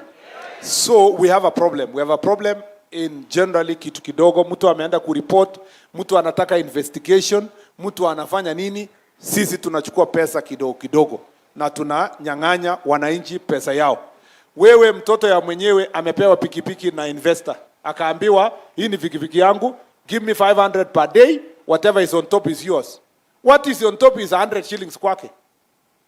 Na wewe una collect hiyo pesa inaisha. So siku ya leo boda wanaumia, matatu wanaumia. We must bring to an end issue of corruption. Chiefs, tunajua siku hizi kidogo hii ya kusign ma documents hakuna ubaya sana, mmewacha hiyo. Lakini hii ya mambo ya kesi ya mashamba, succession, wewe unaandikia hii familia, unawacha hii nyumba, unaficha hii, unaletewa kitu kidogo, unasaidia, unaleta conflict ya mashamba mpaka gangs inaformiwa kwa your location kwa sababu wanajaribu kusaidia wale wameumia kwa mambo ya mashamba. Pia mahali ambapo chiefs wachache wamekuwa kwa shida sana ni pombe. Unasema tunaenda crackdown, lakini mwenye analete bribe akilete ya chang'aa, wewe unapigania na OCS. Some of the problems we have, ukisikia chief ana blame OCS, OCS ana blame chief, wanang'ang'ania nani ndio anatembelewa na mwenye chang'aa, anafaa kupatia chief ama ni OCS. Ndio unasikia OCS anapigia chief, anamwambia hiyo sio kazi yako nani. Ukishika huyo nitawaachilia. Chief naye anamwambia hii ni kazi yangu, kwa hii location yangu haitakuwa na pombe. I'm not saying that is always the case, but there is a case like that tuliletewa kwamba they only fight the OCS Act, na so wote wamepelekwa kushikwa pamoja, askari pamoja na chief. It is something that we must deal with corruption in our midst. Na kwa nini mmenyamaza niliposema mambo ya corruption? Hakuna wananchi hapa, so tujiongeleshe. Wananchi wangekuwa hapa, ingekuwa market huko tunaongelesha kwa market, ningesema nyinyi wananchi pia wachana na kupatia polisi nini? Ongo. Lakini let me ask you, Who has greater power? The police officer ama the boda guy? Si police officer ndio ako na power. Ako na bunduki, ako na crown na ako na backing ya serikali. So Biblia inasema nini? To whom much is given, much is expected. No matter how much you are led into temptation, na kufinyiwa kwa kitu kidogo, we must resist by all means if we are going to build this sector. Na ukipatikana mambo ya corruption, tutakuvuta kazi. Ukipatikana na mambo ya ungo, unatoka. Unafanya disciplinary case ukiwa nje. And those are the issues I want us to deal with. Now, before I answer this other one, there are 4 things I want to say about this county that I want all of us here to live kama tumeenda kusuluhisha. Number 1 ni kitu ya gangs na goons. Leaders are here, nyinyi mko hapa.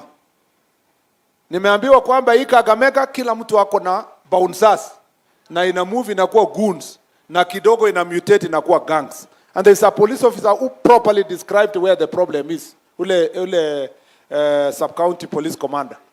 The problem is that these young people have now come to realize that politics pays. Yeah? Na ni biashara ya kila weekend. Kama MCA anahitaji sasa kuchungwa, anamwambia wewe, sisi ni jeshi 20 of us. So MCA akipanga mkutano yake, kitu ya kwanza ni jeshi. Alafu inafuatwa na public address na mambo ingine. Mbunge anapanga the same. Governor anapanga the same. Senator anapanga the same. Because, you know, some of the leaders are telling us, tusipopanga, wewe you must assure us. Kama mimi nitakatazwa goons, kataza basi kila mtu ndio tukutane tukutane mundu kumundu. Hakuna, you know, hakuna buffer. So as a county, we have to sit down, and as a region, Western, we have to sit down in a stakeholder forum, and we agree. Let me tell you this, because sorry to use Emmanuel many times, but he has come to my county. I don't think, and I'm being honest, sisi tuko na bandits, nini, tunapambana nao, hata saizi tumepambana, imekuja chini, lakini we don't have a problem ya siasa at all. At all. As a senator, I would go to a meeting, my opponent is here, huyu ni mwingine, tunapigiana story. In fact, you will be shocked in Elgeyo Marakwet, you can even use one car with your aspirant, unaweza mpatia lift. And I'm saying this not because I come from there, because the culture which has been built over time, we are only perhaps among the few counties where aspirants can still work together and they speak, they go eat together and go. Whether it's women rep, whether it's governor, whether it's senator, whether it's MP. I really want you to visualize. Nimeona wageni mnashangaa, unasema inawezekanaje? Yeah? Because hapa, why am I saying this? Hii Kakamega, kama kuna funeral ya mtu prominent, sometimes hata IG anapika simu anasema nimetuma reinforcement iende huko ndio isaidie, kuna funeral liko mahali na viongozi wanaweza enda kupigana. This is a serious crisis, and is that not true? It's true, you know. Thank you. Siku ya funeral ya, let me use it, the late Chebukati, we had to deploy heavy presence of police because people were planning goons and goons and goons. Na ilikuwa ni after ile funeral ya former chief hapa Mumias Matungu, yenye watu walilimana kulimana, yenye ilibaki tu ni familia after kupigwa wanaangalia majeraha na kupeleka mwili. Hata hiyo kweli itakuwa mahali pema peponi? Sio mtu ameenda na maasira mingi, wamewacha So, governor, MPs hapa, everybody, you have to call me again. We have to call each other outside this forum as stakeholders and agree that we must restore Western Province and actually deal with the question of goons. Let me tell you something, Governor, which is very shocking about Kenya. Kuna goons, many parts of Kenya. But so far, I don't know about Nyanza because it's huko. So far, it is only in this western region that goons are not in urban area. They are even in the village. Yeah? Natembea mpaka village. And I'm asking myself, if this is allowed to continue unabated, what is the future of this region in 10 years? These people will turn out to be militia. Na wakisha kuwa militia, wataanza kuambia wananchi, lipeni kodi kwa sisi, ndio tuwapatie protection in this village. Otherwise utatembelewa, nani tutakutembelea, nani tutakutembelea. Lakini sisemi hivi because tumeshindwa. Tutafanya jambo. Na tutafanya jambo yenye itakuwa chungu. Mumenisikia? So instead of kutumia nguvu ya serikali, wacha tukubaliane hapa, chiefs, assistant chiefs, support the OCSs and the police officers. Let us get rid of goons in our community. Tumekubaliana? Havana. Tunarudi tena ile Mbakasi. Tumekubaliana? So, it is important. If we don't agree on this thing, we'll continue every funeral, every what. And therefore, anyway, we leave it there. IG anajua what we have agreed on. DIG anajua. The rest, mtasoma kwa gazeti na kwa habari. Thank you very much. Especially Butere. Wapi watu ya Butere hapa? Nimeona MP wenu ametoka. You have to do something about that place. Yeah, we have to. Tumeelewana chiefs kutoka Butere? Ketini. We cannot allow goons that are now thieves ya ng'ombe. Sijui ng'ombe inaibwa ikiwa white, inafika butchery ikiwa black. I don't understand.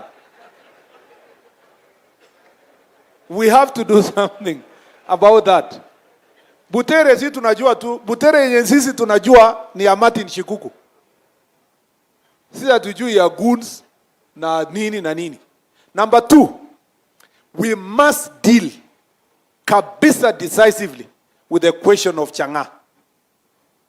This is the leading county in the production of Chang'aa. The entire republic. Na hapa ndio iko mpaka factory ya Chang'aa. Hapa. Ukweli ama sio kweli? Ukweli ama sio kweli? Mnajifanya hamjui? Chang'aa yenye tumeenda kumwaga hata jana tu kwa River Nzoia, River Yala. Huko Idaho. Sijui wapi. Na hapa unaona hao wakiongea baadaye utasikia atasema mheshimiwa, askari wapambane na mambo ingine, wachana na hii mambo kidogo ya Chang'aa. We have to deal with Chang'aa decisively. Na pia tumeweka mpango mahali ya kudeal na hiyo kitu. Na bangi na miadarati. This is the only place where mnatengeneza Chang'aa ya kukula nyinyi wenyewe. The other county inatoka Uganda, inatoka wapi, na nyinyi pia ni suppliers. Can I tell you something which is funny? One of the places tumeshika Chang'aa kwa Mumias juzi. Mwenye alishikwa alisema baadaye, sasa hii watu wenye wamekuja kushika hii Chang'aa wametoka wapi? Na tulikuwa tumemalizana na OCS.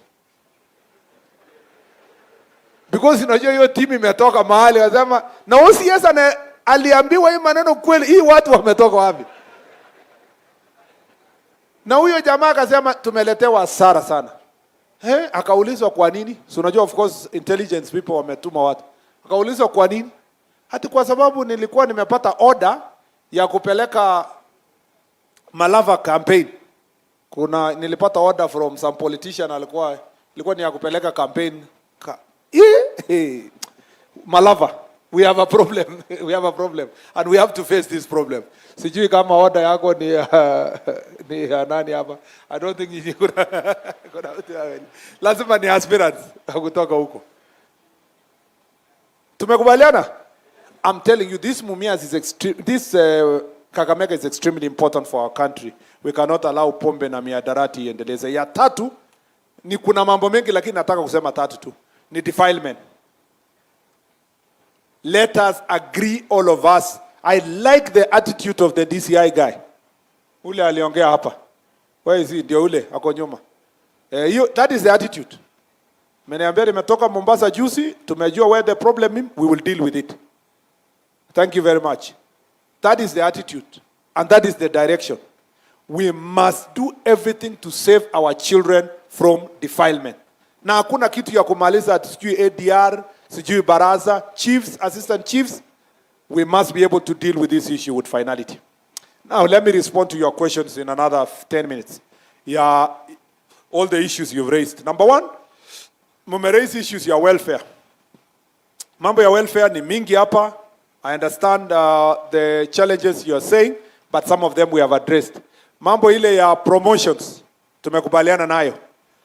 We will realign. By the time the president is launching this report next month, latest in November, the final report, and some of you will be invited to be in his presence, we will have aligned all the issues related to scheme of service, promotions, and where you start and where you go. Chiefs hata wengine jana waliniambia fungua ceiling kidogo because wengine wamefika mwisho, sasa wana stagnate kwa hapo hawawezi kuendelea. We are going to look at the scheme of service ya yenu. Pia some of you, as I said before, mumesema kwamba mambo ya chiefs and assistant chiefs wenye wako na degree wapewe nafasi ya kuwa ACCs kusonga mbele. We are going also to make sure that in the next lot of interviews ya ACCs, a particular number is preserved for chiefs and assistant chiefs. Si mnajua namna hiyo? Si mnajua county commissioner alikuwa chief? County commissioner huyu, pigia yeye makofi. Lakini sasa lazima, you know, county commissioner, because you are the first county commissioner who was a chief. All the chiefs in Kenya expects you to perform exemplary. Sasa ukifanya kazi fake hapa kidogo alafu mambo yako yaanguke, utakuwa umeangusha chiefs, because in future watu watakuwa wanasema chief asifike county commissioner. You must inspire them kusonga mbele ndio yende mbele. Ama namna gani? Thank you, county commissioner. Now, so we want to open up that career progression for all of us to be able to grow to the highest level. And there is no shame. Ati ulikuwa chief wewe ni waziri, ama ulikuwa chief sasa wewe ni county commissioner, wewe ni ulikuwa chief wewe ni minister ya interior. That should be the case. Kama ule kijana aliongea hapa, sio ni waziri tu in making. Ama namna gani? Ule alikuwa anaitwa nani? Ule aliongea kabisa, yule assistant chief. Ndio huyo, hata amefurahi sana. Umeona uniform yake amejipanga kabisa, imemtosha vizuri nini? Ako sawa, asante sana. He spoke very well. Hiyo ndio njia tunataka kuenda. The same for the police officers. We want to align all the issues of promotions as I told you earlier. And I have told you what we are already going to do for the stagnation.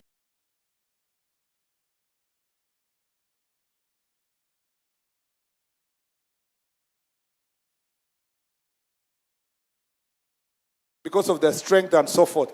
By the time the president is launching this report, we must have provided a solution through the National Police Service Commission on a system, and the National Police Service will be running a system that automatically shows, ukifika your time in that area, inaonyesha red, you need to move to another place.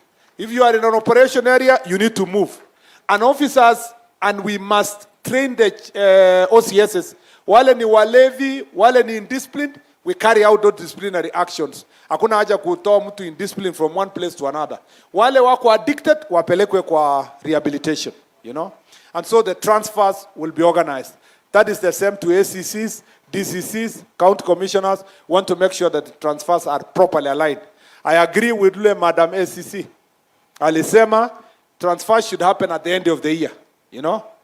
The end of the year, ndio watu wa plan for the next year. Kama mtoto yake ana move school, they can move with their children to the next school. And because you know that tukichua to your definite period in 3 years, you will be anticipating, you will even have planned for your children where they will go to school and so forth. That's why it must be properly defined. Pia, ACC ameongeza chumvi kidogo, amesema, ni mzuri kujua, ndio kama ulikuwa umeanza kujuana na watu, alafu sasa nyota inakatwa tena. Where is she? Wapi ule ACC ndio ule ako huko. So Madam Beverly Ovora, utaangalia mambo yake kabla huja transfer, uhakikishe nyota ya ACC imeonekana kwanza kabla hajasonga. Lakini she was not speaking for herself, she was speaking for her colleagues across the profession vile inakaa. Lakini also mtu asikae mahali moja ati polisi anaoa hapo, anapata watoto hapo, anaishi hapo mpaka amezoeana na watu wako hapo. There has to be a proper transfer ya area hiyo. Mambo ya mobility. Hawa MPs wamekanyaka ofisi yangu, wamenisummon kwa bunge, wanauliza magari. I want to assure you that we are very much alive to the problem of mobility. Yeah, it has been a big challenge. Procurement is going on. Even our PS, we left him behind to work on those issues with Treasury. We are hoping that before the end of the year, at least we get 3,000 vehicles and we distribute to various places. We give the SCCs, we give the chiefs, not chiefs, police and the SCCs. Chiefs also, we are still working on the plan for the motorcycles. Tuone vile we can work out something. I think to talk about a car is an overkill. Yeah, that's why we're in mtu wa area. Imagine assistant chief anasema mheshimiwa hatungefanya kazi mzuri because hatuna gari. Gari unaenda wapi? Na hiyo ni kwako, unalala hapo, unatembea, you know. So the motorcycles are useful in terms of coordination, from one corner to another as the chief. But let us not also overstretch these demands. That's why I like what ACCs wamesema. At least tupatie gari moja, a carpool for the ACCs in every sub-county. It will be a good start. Yeah? Na italete dignity. Yeah? Madam ACC. Ni namna hiyo? Wewe ni ACC wa hapa? Yeah? Unatumianga nini kwenda kazi? Boda. Yeah? Imagine mama kama huyu anaambiwa na ule wa jamaa wa boda, shika vizuri wakati anaenda kazi. Yeah? Na niliambiwa kwa Bungoma ati mtu wa boda akiona kabisa ni mama kama huyu ati anaenda alafu anashika break ndio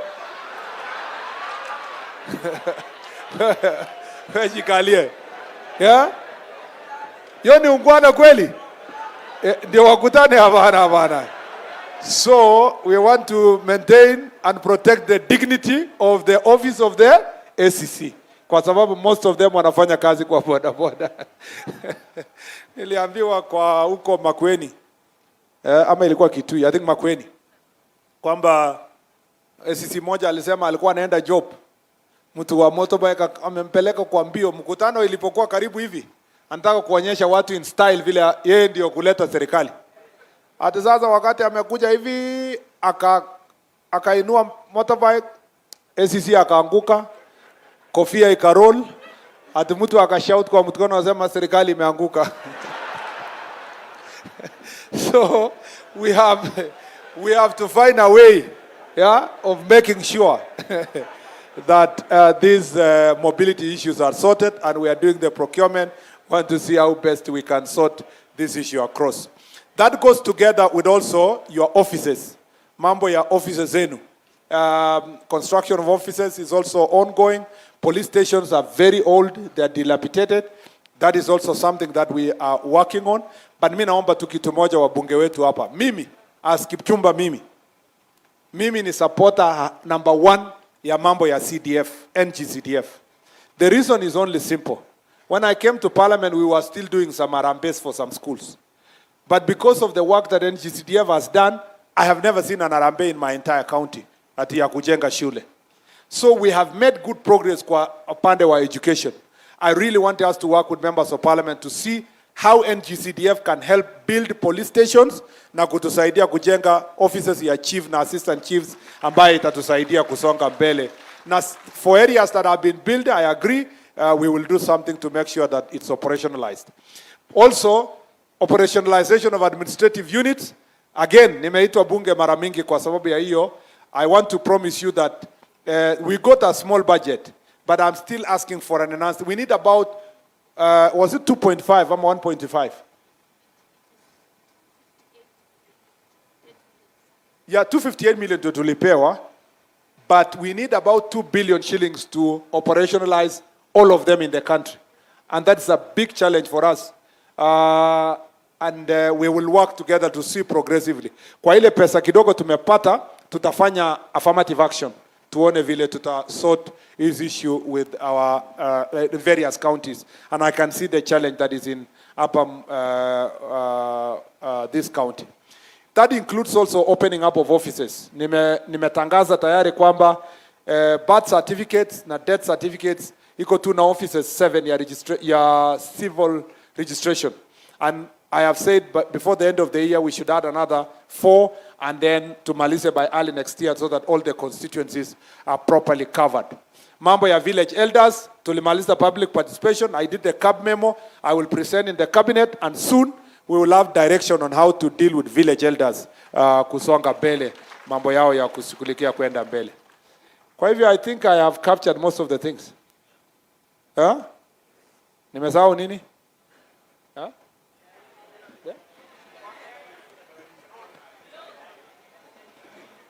Nini yo? Oh, AIE, yes, exactly. AIE is also a challenge. We've just sorted for the police. There's been a small improvement service to sort that issue.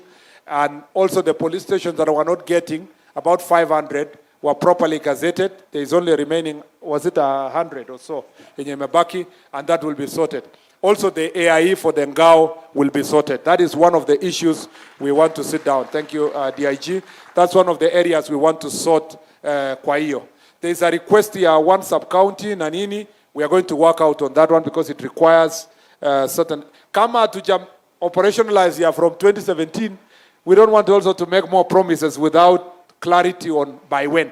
But if the request is justifiable, we'll do the gazettement first, but you will have to wait operationalization like everybody else tukiwa tunasonga mbele.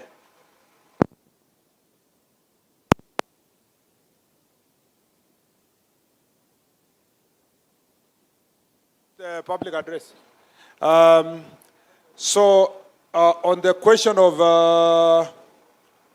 let me just skim through, kama there is anything I forgot. Yes, there are a few issues I've forgotten. Yes, I think the address is working. Very good. Kumbe kuna stima, tulikuwa tunangangana tu hapa. The question of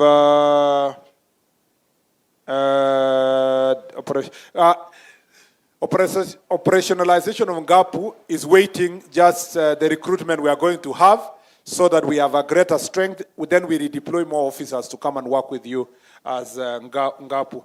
Next week, we will announce the date when recruitment will start. We are recruiting 10,000 police officers. That will help us to strengthen our police service, and then now operationalize the Ngapu yenye imekuwa a challenge. AIE, medical cover, I have heard you. There is also, especially for the police officers, there have been issues, and also for enhancement of the cover for the Ngao officers. I have heard you on that, and that is something that is also in the works. Courts. We need to work with our courts to make sure that, and county commissioner, regional commissioner, work with the court users associations locally here to sensitize the magistrates on the need to make sure that we take stand action against acts that are bringing lawlessness in this area. The licensing regime, Governor will mention that when he comes to speak. And then also let's help each other end this thing called Disco Matanga. Chiefs, the 2 chiefs who are personally suffered as a result. Chief I don't remember the place. All those chiefs that have pending cases, you see Madam Beverly before we can move forward, especially those ones that are pending compensation in one way or another. Asante sana. And now,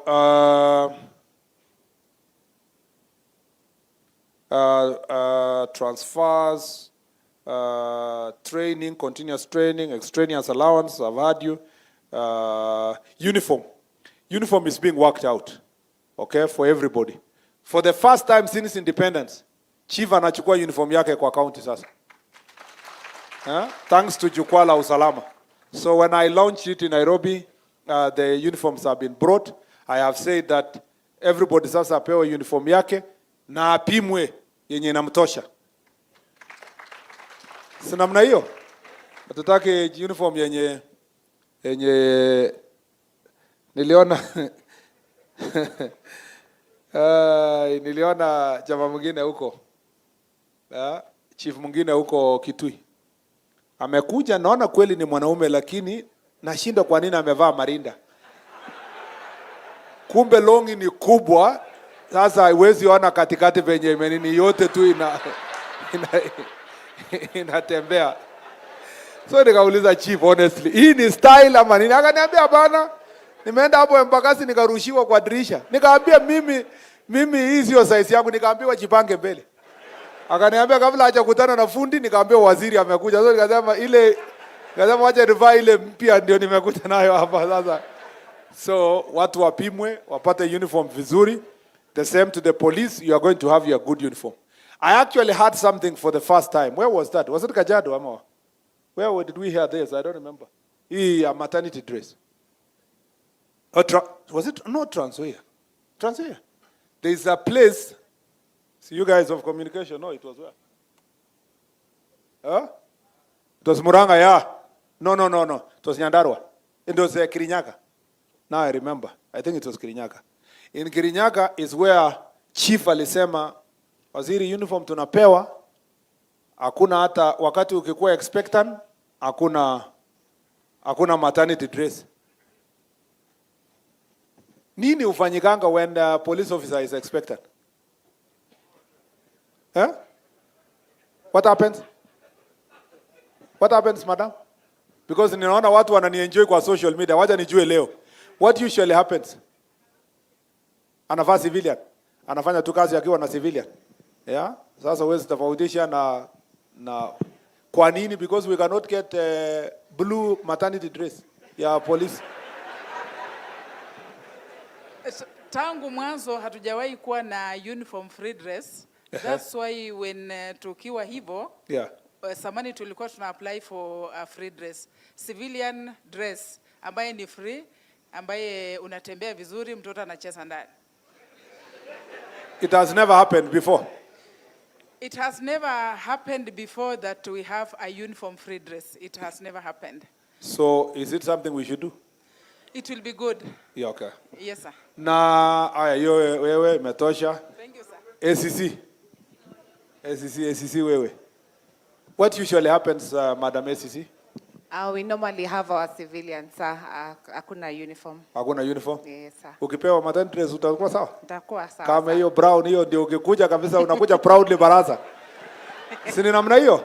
Kwani kuwa na mtoto ni makosa? Yeah, si lazima ikuwe na uniform yake yeye nini? Na hii watu wananipigia kelele kwa social media ni ya nini? Yeah? So I had this from what was that? Kirinyaga for the first time.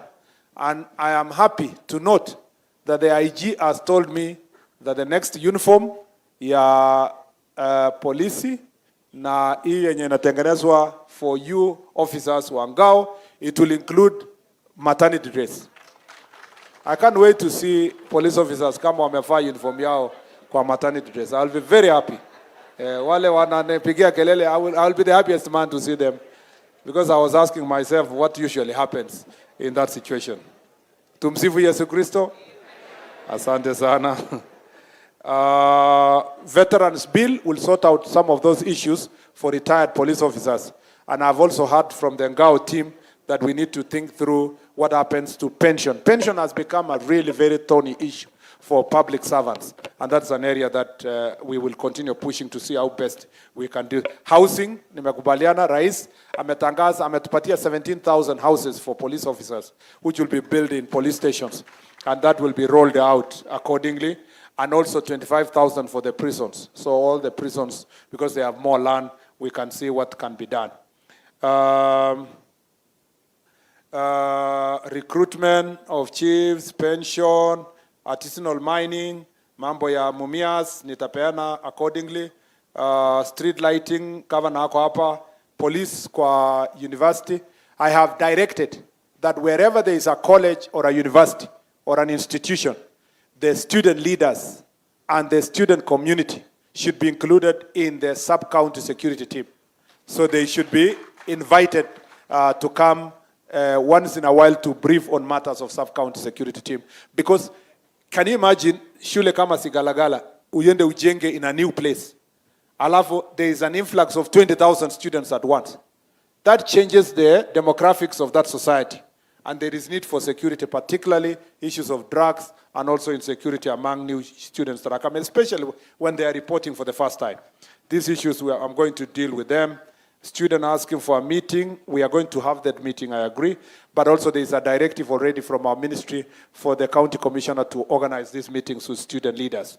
And then radical costs of motorcycles, mambo ya IDs for persons with disability. When we give you the live capture machine, chiefs, it's your responsibility. Even now, it's your responsibility to make sure that everybody in your location gets an ID. And you are the one to facilitate. And you must take care of the weakest ones, including persons with disability. The last thing I want to close with. It was apparent in your presentation, especially from the chiefs, that there is a blame game between the chiefs and the OCSs, and so forth. This should come to an end. Let us work together as a team. Unajua yule mzee ameretire, alikuwa provincial police commissioner ya Rift Valley. Aliretire na mzee in 2002. The late mzee Moi. Ameshangaa sana because it was never. Unajua those days it was one. Yeah, chief also alikuwa. So hata wazee wetu wanashangaa mna. So we must, OCSs, chiefs, SCACs, Ngao team, we must find a one working team. And that's why there is something called sub-county security team. Such issues must be thrashed out at sub-county level to make sure that we have good working relations. And chiefs, escalate such concerns through your ACC to the sub-county security team so that they are addressed in good time to foster good working relationship. Kwa hayo na mengi, na washukuru sana kwa hiyo. Sasa ni wakati wangu kumkaribisha speaker akuje. Yeah, let me cut the shortcut. At least recognize all the MCAs na useme kitu moja. Alafu you can go to the stand.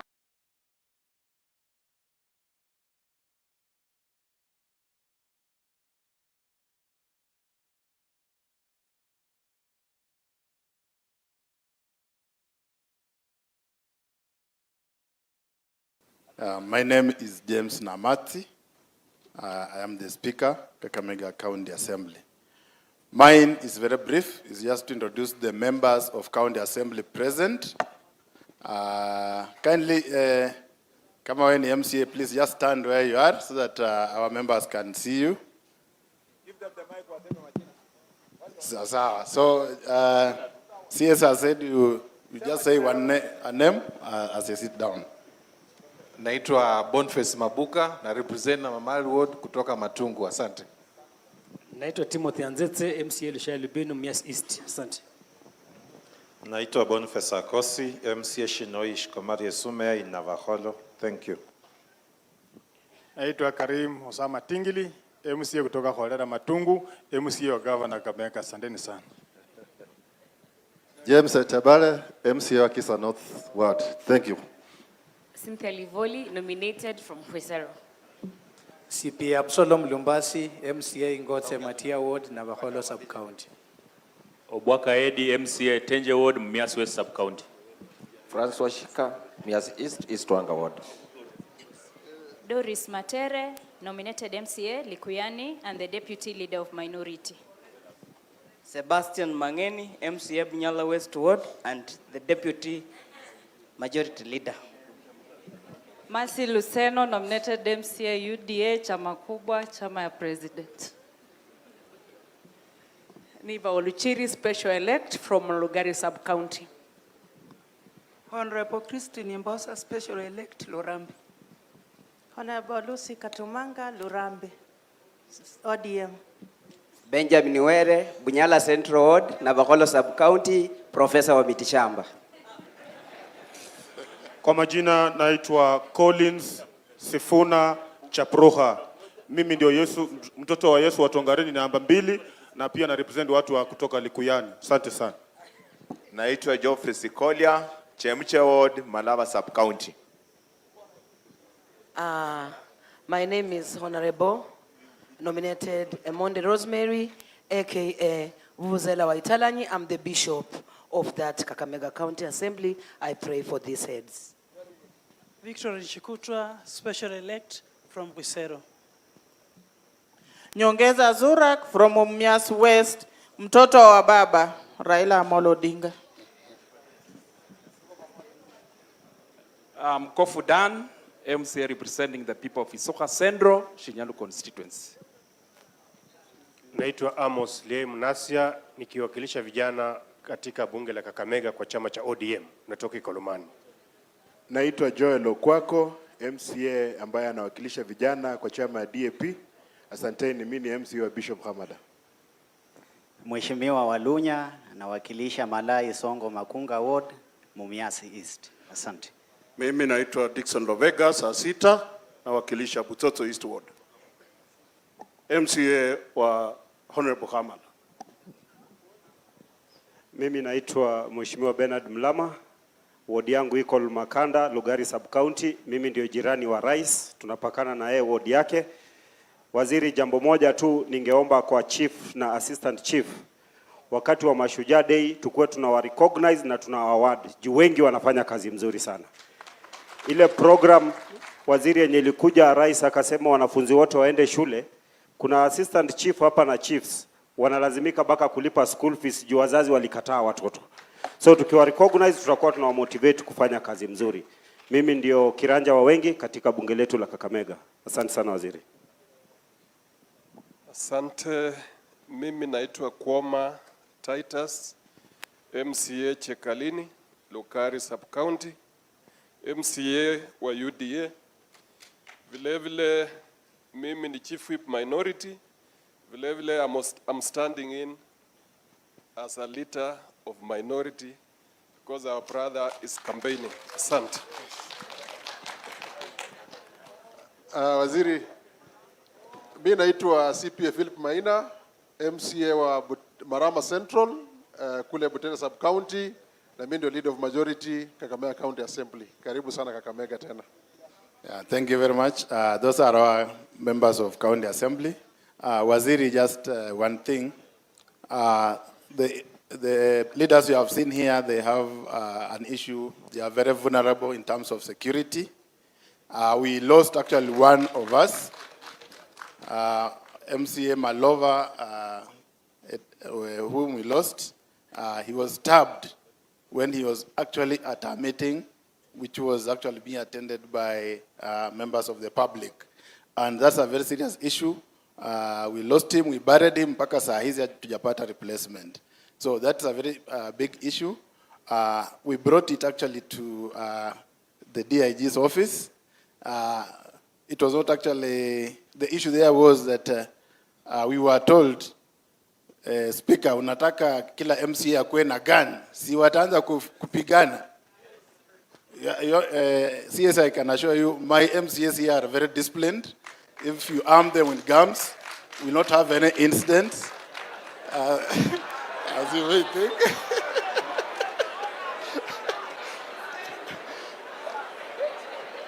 So we'll wish that that issue actually we continue discussing and have an amicable solution to that issue, so that we are actually protected. Others, we are at risk. As you are aware, they are elected members. They have opponents and good people for them. So it's very dangerous for them to remain as vulnerable as they are. Thank you very much. I'd like to take this opportunity to welcome Bishop to take over this issue. Thank you, Mheshimiwa Speaker. Asante Waziri Onesmus Kipchumba Murkomen na Your Excellency Governor wetu DIG mwana wefu mwibule. Muyanzira khulila DIG? Muyanzira khumulala? Serikali ino na iya kukumbuche huo. Mumesikia hiyo? sikutaka hawa wasikie hiyo nimesema kinyumbani. Sikutaka, lakini unaweza sikia. Sasa nataka kutambua wabunge wenzangu walio hapa, viongozi na officers from the national government and the county government, members of the county assembly, na wanangao wote, our police officers, wote tunawatambua, and we want to thank you and honor you for the good job that you do for our country. Na hapa ni Lurambi constituency is the heart of Western. Hapa ndio the regional headquarters. Na pia mimi ndio landlord wa mstahiki governor ambaye ni rafiki yangu mkubwa sana. Mkiona governor ni mtu wangu. Mtu wangu sana kabisa. So ile siasa kidogo inatembea hapo, hiyo ni maneno ya chikoni tu. Governor ni governor wetu, and we respect him, and we need to move our county together. Na kama viongozi mumeona sisi viongozi tuko pamoja. We are together. Yale mambo waziri amezungumzia tumeyasikia. We need to foster peace. Na tunataka we encourage and propagate cohesion, cohesiveness. Ndio inajenga society, hiyo ndio inakuwa the fabric of society. Na sitaki kwenda mambo mengi kwa sababu niko na wenzangu hapa. Mambo imezungumzwa na tungelipenda tuchoshe maofisa wetu kwa sababu there are many of you ambao mmetoka mbali na lazima mrudi. Na we have exhausted yale machache ambayo tuko nayo. Bwana waziri, na wewe ni rafiki yetu. Tutaongea na ma-PS wako hapa, officers wako hapa, hata msichana yetu wako hapo. We shall reach your offices na tuzungumze. Niliona ma-chiefs wangu wengine wamenitumia message hapa, wako pale nyuma, wakasema Bishop, unaona vile sisi ni wachache. Na hiyo ni maneno ambayo nitaongea na waziri. Waziri, unajua watu wengi wanapokuja Lurambi wanaona maofisi ya governor, wanaona maofisi ya PC, wanaona tu eti watu wako vizuri. Tuko na shida zetu tu. Tuko hapa lakini tungali na our problems. So hizo problems ambazo ni operationalize some of those units, na zingine pia tukuletee, you just gazette them. Hatujasema you put, just gazette. Unajua when you gazette ni step moja imefanyika. Na hiyo ingine kama Yesu atachelewa kidogo kurudi, chifu atakuwa kabla ya Yesu kurudi. So tukiwa namna hiyo tuko sawa sawa. Otherwise niachie pale, na tunakupenda. Ukirudi Nairobi uambie president tumemsalamia. Yeye ni rafiki yetu na wewe unajua. Na unajua tu sisi tumekuwa na wewe miaka hii yote. Si unaelewa? So wewe tu masalamu na umwambie kwamba tunamuombea, tunampenda. Na tunaona kwamba katika serikali hii watu wetu wamepata nafasi kuliko hapo nyuma. Na tutumie hiyo nafasi to build us even more. Allow me nilete Frederick Ikana awasalamie. Yeye ni mjumbe wa Shinyalu. Karibu hapa Fred. Thank you so much, Mheshimiwa Hamala. Waziri, Governor, viongozi wote ambao mko hapa, habari ya jioni. Muko salama? Constituency, I'm very privileged to be here today because it has been a very good learning exercise listening to all of you. Waziri, let me begin by first confirming to you that I don't own any guns, because I know even in the political space we have a responsibility towards promoting peace and coexistence so that we all thrive together. Waziri, let me not go into many things because I've addressed exhaustively the issues that are affecting our security in this area. But let me appreciate the fact that you have undertaken to ensure that the issue of mobility is addressed, because in my constituency Shinyalu, which in administrative circles is fondly referred to as Kakamega East, that is one of the main challenges that we are having. And also to remind all of us, I know you're doing a lot of things, you're doing a lot of support programs for the government, but borrowing from the words of Waziri, that to him more is given, more is expected. The world runs on the principle of reciprocity. We have seen what Waziri has promised, and therefore, as the representative of the president in the villages and in the grassroots, please continue pursuing the government agenda. Please promote the government agenda without any fear or favor, without any apologies to anybody, because that is why you are there, and we shall support you fully as the political wing. Finally, Waziri, the issue of defilement, and I'm adding incest, because I know it is really affecting our people. I want to encourage all leaders that apart from looking at the enforcement aspect, let us also approach it from the prevention aspect, whereby in whichever forums that we get an opportunity to speak and talk to our people, let us come out very strongly to condemn that issue of defilement and incest. Let us come up very strongly to encourage our people to a watu wa maadili, so that we can build a good society. Kwa hayo machache, Mwenyezi Mungu awabariki sana. Waziri, unaendapo Nairobi, fikishia salamu zetu rais wetu, mwambie tunampenda na tunashukuru kwa sababu ametupatia katika kitengo cha usalama waziri ambaye ni mfanyikazi, waziri ambaye ako open to his people, and I know if we continue opening up and engaging in this kind of forums, tutaenda mbali. Nasa mulendeko. Thank you. Makofi ya Fred, asante sana. Asante sana Fred. Waziri, Fred amesema hana goons. Mimi goons wangu ni praise and worship. So hao wako kanisani na hao ni wakuimba tu na kupiga keyboard. Sasa kabla sijaleta Emmanuel, niko hapa nataka tu nitambulishe mumuone. Akuja wewe hapa, yeye ni immediate former MP wa Bumula, Mheshimiwa Mwambu Mabonga. Mimi naitwa Mwambu Mabonga. Mheshimiwa Waziri, I may have pitched something to you.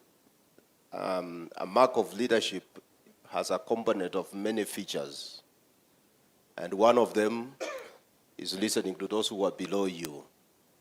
I have no doubt that what you're doing will define the legacy of your leadership, not only in the department, but by extension in the whole country. Rome was not built in a day. This is the right step in the right direction. May God bless you. Thank you. Mheshimiwa Emmanuel, mjumbe jirani ndugu yangu kutoka Navaholo. Nocheve chebo. Waziri, hiyo slogan nikisema hapa hautaelewa. Mlembe mwezi. Mlembe lundi. Waziri, allow me to really thank you so much and welcome you to our region. I had a lot to share, but all I had have already been answered. One issue that came out so clear, Waziri, is the issue of transportation of officers. An issue you've already addressed, and I don't want to belabor it, because I'm one of the few sub-counties that have been really affected.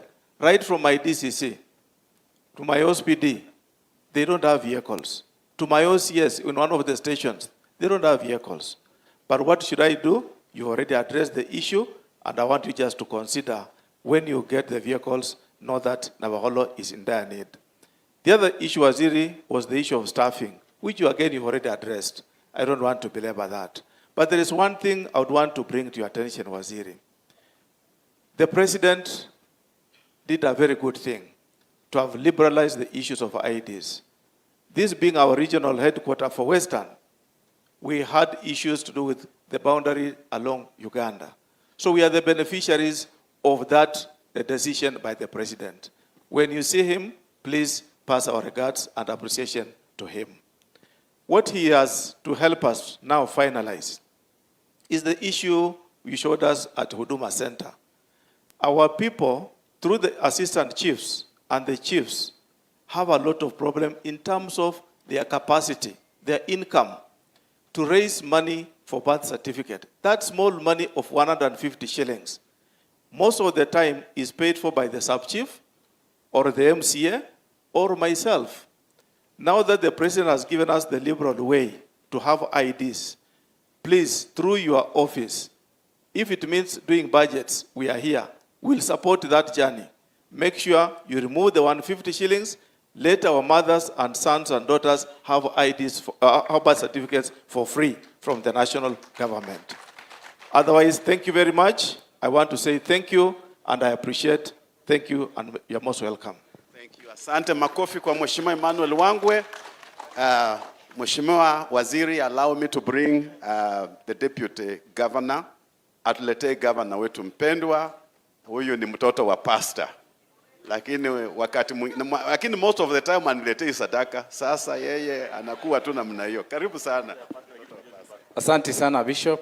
Our chief guest today, Mheshimiwa Murkomen, host governor, Mheshimiwa Fernandez Baraza, na wale wote wamehudhuria hii forum. Bwana asifiwe.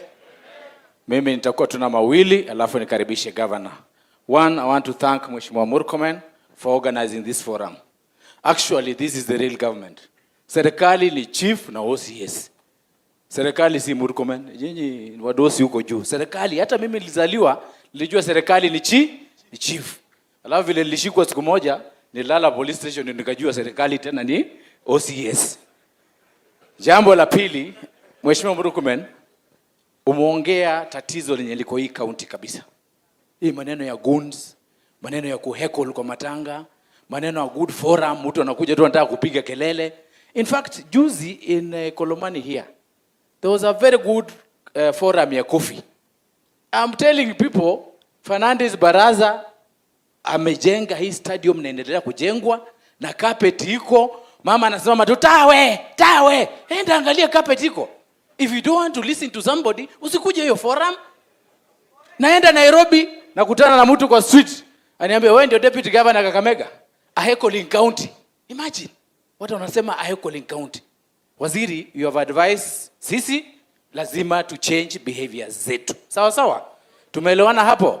Mwisho kabisa, Mheshimiwa Murkomen, sheria lazima ifuatwe. Whether wewe ni governor, whether wewe ni deputy, whether wewe ni former president, whether wewe ni minister, lazima sheria ifuatwe. National cohesion cannot summon a former leader alafu aseme hawezi enda ku record statement na national cohesion. Huyo jamaa lazima aende record statement. Na sisi tunasema sheria lazima ifuatwe. Kwa hayo mengi sana, nachukua fursa hii kumkaribisha, tusimame tukaribishe His Excellency Fernandez Baraza.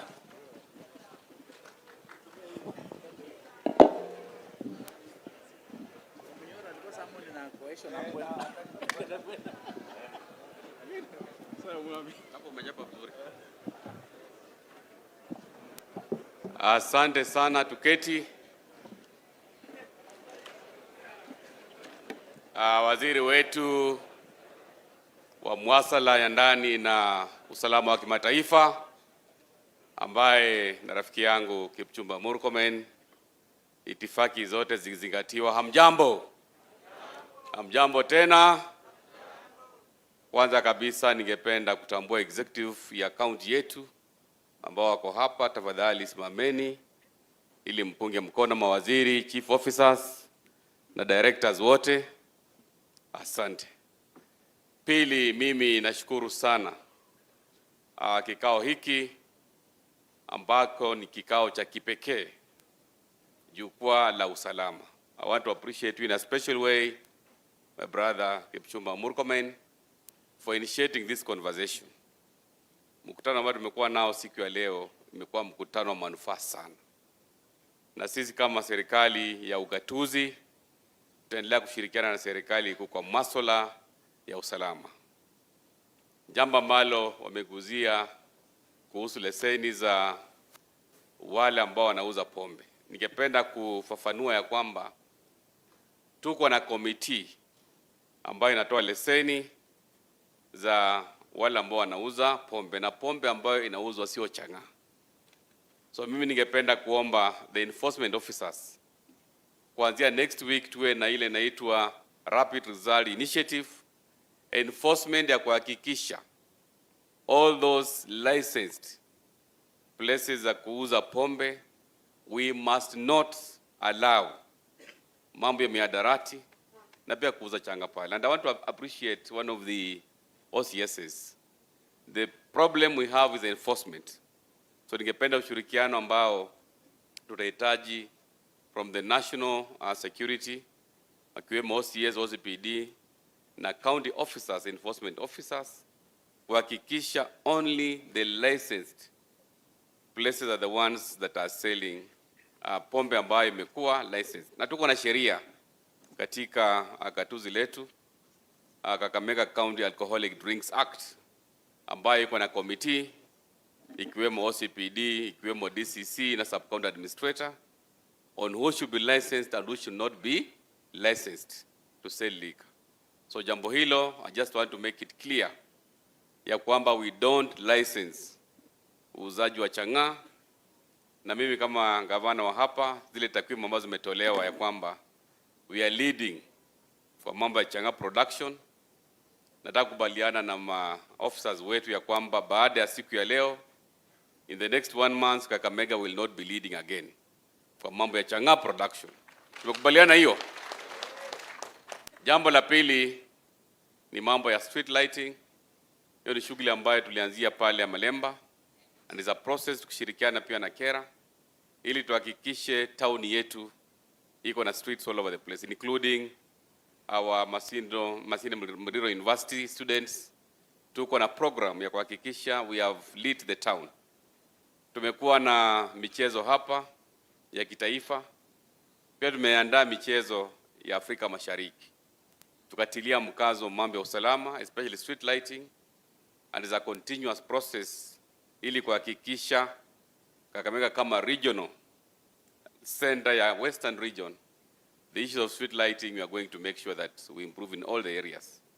So wale majinsi wangu wa Must na Shambe, ile mambo ya mkutano tutapanga ili next week tuweze kukutana na nyinyi na tupangilie masuala ya vijana, kwa sababu vikao za vijana lazima pia tutulie mkazo jukwaa la vijana.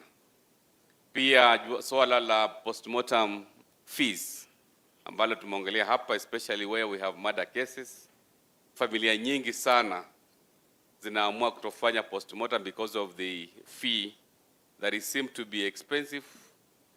Niko na MCAs wetu hapa ambao wanatengeneza sheria yetu.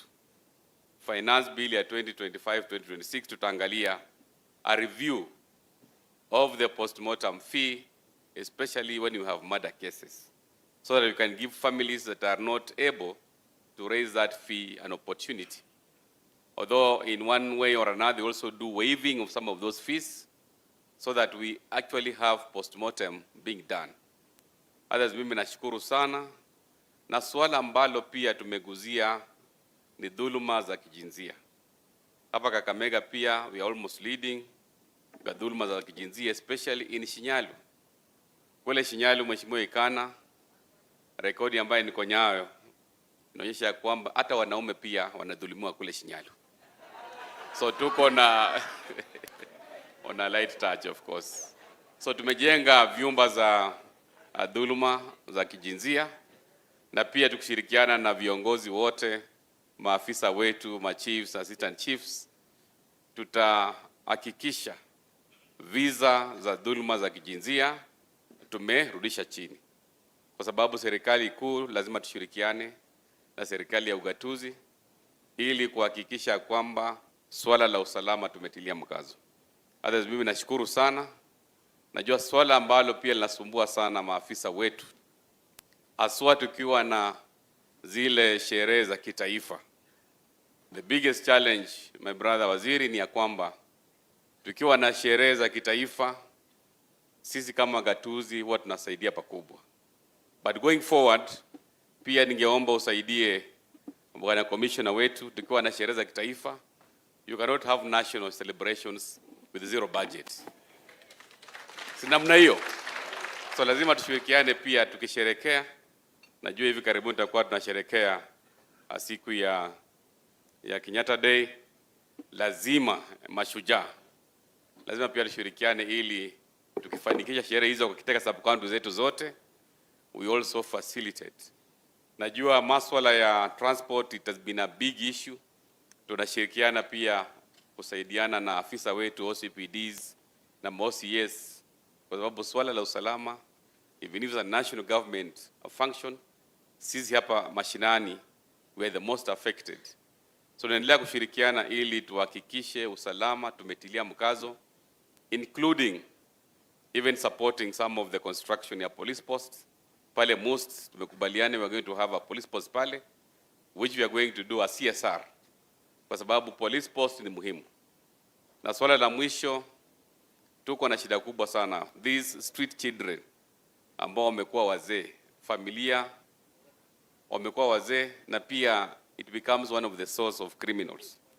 Tutashirikiana pia na maafisa hapa ili tuwe na rehabilitation centers za vijana wetu ambao wanarandanda hapa, the street children, because most of the insecurity issues around most kule Koromatangi na hapa town inatokana na those street children, and it's an issue. It's a social issue that we are supposed to deal with. Na mimi najua tukishirikiana sisi wote tutaweza kutatua kitendawili hicho. Others, mimi nashukuru sana. Jukwaa la usalama is a very good initiative.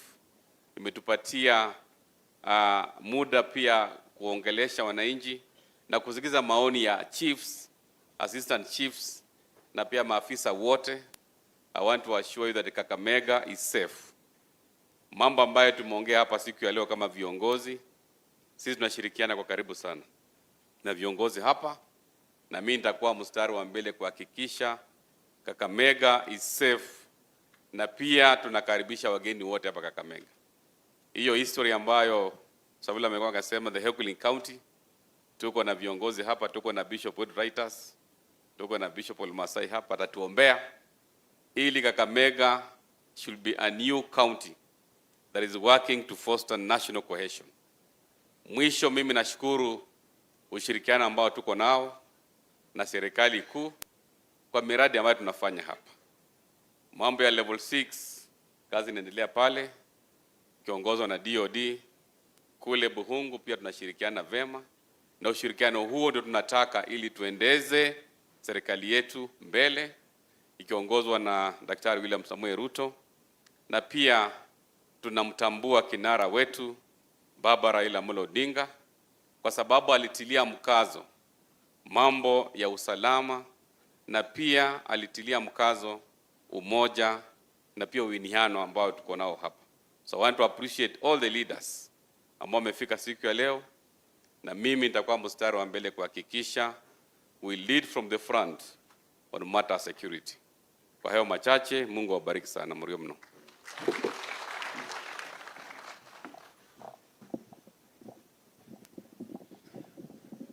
Tupigie makofi viongozi wetu. Sawa. Mheshimiwa Governor, ningependa kukushukuru sana kwa njia ya kipekee kwa patience yako na kwa humility, naitwa nini, unyenyekevu ya kuweza kunyenyekea mbele ya hawa ma chief na assistant chief, kusikia mambo yao na kuketi na sisi mpaka mwisho. This is exceptionally commendable, and I will always remember you for that level of humility and your commitment to this process. Ya pili, nishukuru pia Deputy Governor na nishukuru wabunge who have come and sat in a very humble way, and all the MCAs, almost 30 of you, wakiongozwa na speaker. This is leadership. As I said, when you also need me, I'll be there so that I listen to your issues. I may not give you bunduki, but we can find a way of helping you to move forward. Hii uongozi nzuri yenye imeonyeshwa na hao viongozi, I really want to thank them for doing this. And I must say that this has been a very successful forum. Na mimi nawatakia baraka za Mwenyezi Mungu. Tuendeni na tufanye mazuri, tuonyeshe mabadiliko Kakamega, tusaidiane kuhakikisha kwamba mabadiliko haya yanaweza kusaidia. Because this county, even economically, even population wise, is not a joke. It's among the top 3-4 counties in the country. Hapa, Nakuru, Nairobi, and maybe Mombasa, na Meru. Maybe that's all in terms of numbers and in terms of size. So you really have to respect, and we must respect Kakamega for what it is and give it the status that it deserves. I am sure the next city that will happen in Kenya will be Kakamega being made a city. Yeah? And we cannot have a city yenye inaongoza kwa kupiga changa. So in preparation of this city, this city status, we must all of us work together. You know, I know governor and leaders walikuwa wananisukuma nikiwa transport.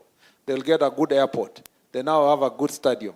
They have a good roads are here and are coming up. You have a referral hospital. You have many things. In a short while, this will be a city. So we must all of us work together. Yeah? Tuhakikishe nchi yetu ya mji wetu wa Kakamega and county ya Kakamega ina succeed. Nimewaambia kwamba most of your brothers and sisters work with me, and I'm very happy with the work they are doing, and I appreciate them for the good job they are doing. I want now itufungie hii mkutano. There is no way tunaweza funga tu. Professor, nashukuru sana.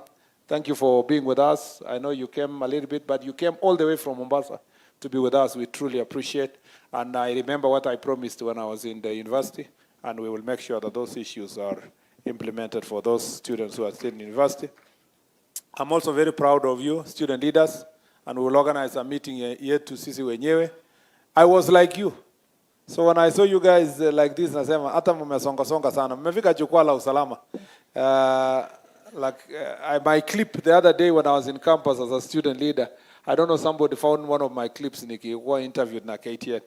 Ikakuwa shared, I just laughing at myself. So nikiona nyinyi mkiwa namna hii, I am very, very, very happy with the manner in which you are organized. Mko smart, mko na tie nini. My first trip to go out of the country, I was a second year. Niliomba mtu suti. So most likely hata mliomba hii suti. So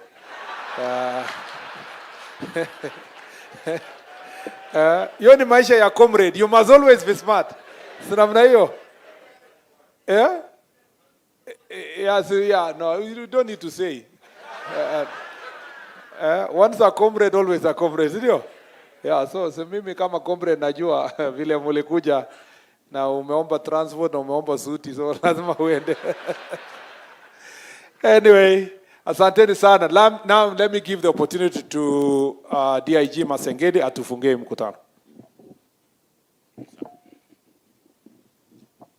Afande Waziri ambaye ni mkeni mheshimiwa leo, Your Excellency the Governor, our honorable MPs, Professor, my colleagues who are working with, Regional Security Team, County Security Team, Afande OCS, Afande Chief, MCS, hamjambo. Hamjambo tena. Angalia mwenzako mwambie Mungu anakupenda. Mwambie Mungu anakupenda. Na umweleze wewe ni mtu wa maana sana. Wewe ni mtu wa maana sana. Thank you so much, sir. Sometimes life does not be the way we want it to be. But we try as much as possible to live in the best way we can so that we assure the public that we are doing the best. Police work is a calling. It's a calling whereby you have to make a choice. In fact, a called choice. A choice between two alternatives and the fixed. Resolve not to quit. A renunciation that you must make not once, neither twice, but all times, always, whenever you are still in this work. Our core priority as the National Police Service and Security Agency is security. Security of protection of life and property, protection of your life and protection of your property as to the Kenyans. Likewise to the all elders and leaders who are with us here, including you. Wote tumekaa hapa kutoka asubuhi mpaka saa hizi. This is a true testament kwamba lazima tuhakikishe mwananchi ako salama, na sio salama tu, ako salama salmin. Mali yake, maisha yake, vitendo zake afanye zikiwa sawa, kwa sababu najua mnakaa sana. Wacha niseme na washukuru kwa njia ya pekee kwa sababu ya kazi mnayofanya na kutimiza amani hapo mashinani chinzi mnavyofanya. We want to make police stations being the center of excellency in policing operations. Reasons ni kwamba miaka zile ungeona watu wanakimbia ukiwa unachunga ng'ombe ya wazee ama ya wazazi, wanakimbia kwa bidii sana. Ngambo wakifikia karibu na uliza mnakimbia nini? Polisi. Wewe unajoin hiyo nini pia unaenda mbio na unakimbia polisi. But during those times walikuwa naandika askari kubwa kubwa, sura mbaya mbaya, police brutality, akikupata amekunyorosha ukweli. But nowadays ni watoto yetu, ndugu zetu na vitu kama hizo, si ndio? What am I saying? We have to partner with the police kumaliza crime. We have to make sure we leave a legacy to the champions of tomorrow who are this youth. Wacha watoto yetu wasome. Wacha tabia za defilement. Let us call a spade, not a very big spoon. To the youth, respect the parents all times, because that is what is supposed to be, as in the commandment, Ephesians 6:1. But, Bishop, uko na simu kwa simu? Uko na Biblia kwa simu? Hebu fungua Luke 3:14. Ningependa mnisomee hapo. Officers, we have to sing this thing always, all times, to ensure we make it practicable to us. Yule mwenye ako na Biblia kwa simu atusomee. Luke 3:14.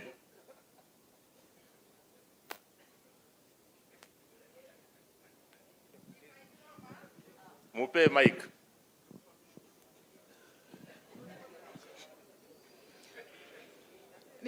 Nitasoma Luke 3:14. Biblia inasema, askari nao wakamuuliza wakisema, sisi nasi tufanye nini?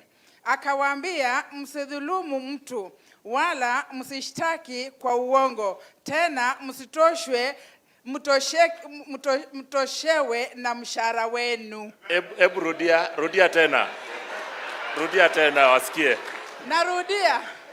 Narudia kwa uwezo wa Mwenyezi Mungu, ni Luke chapter 3 verse 14.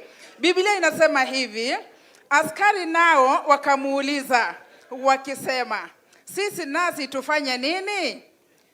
Akawaambia, msidhulumu mtu wala msishtaki kwa uongo, tena mtoshewe na mshahara wenu. Na Bwana bariki andiko. Afande, nataka kuhakikishia kwamba tutatosheka na mshahara wetu. Hatutadhulumu mtu, hatutadhihaki mtu ambaye hastahili kudhihakiwa, na Mungu awabariki. Thank you sir. Tumefika kikomo cha mkutano wa leo. Tunaomba sote tusimame kwa wimbo wa taifa. Tayari, national anthem.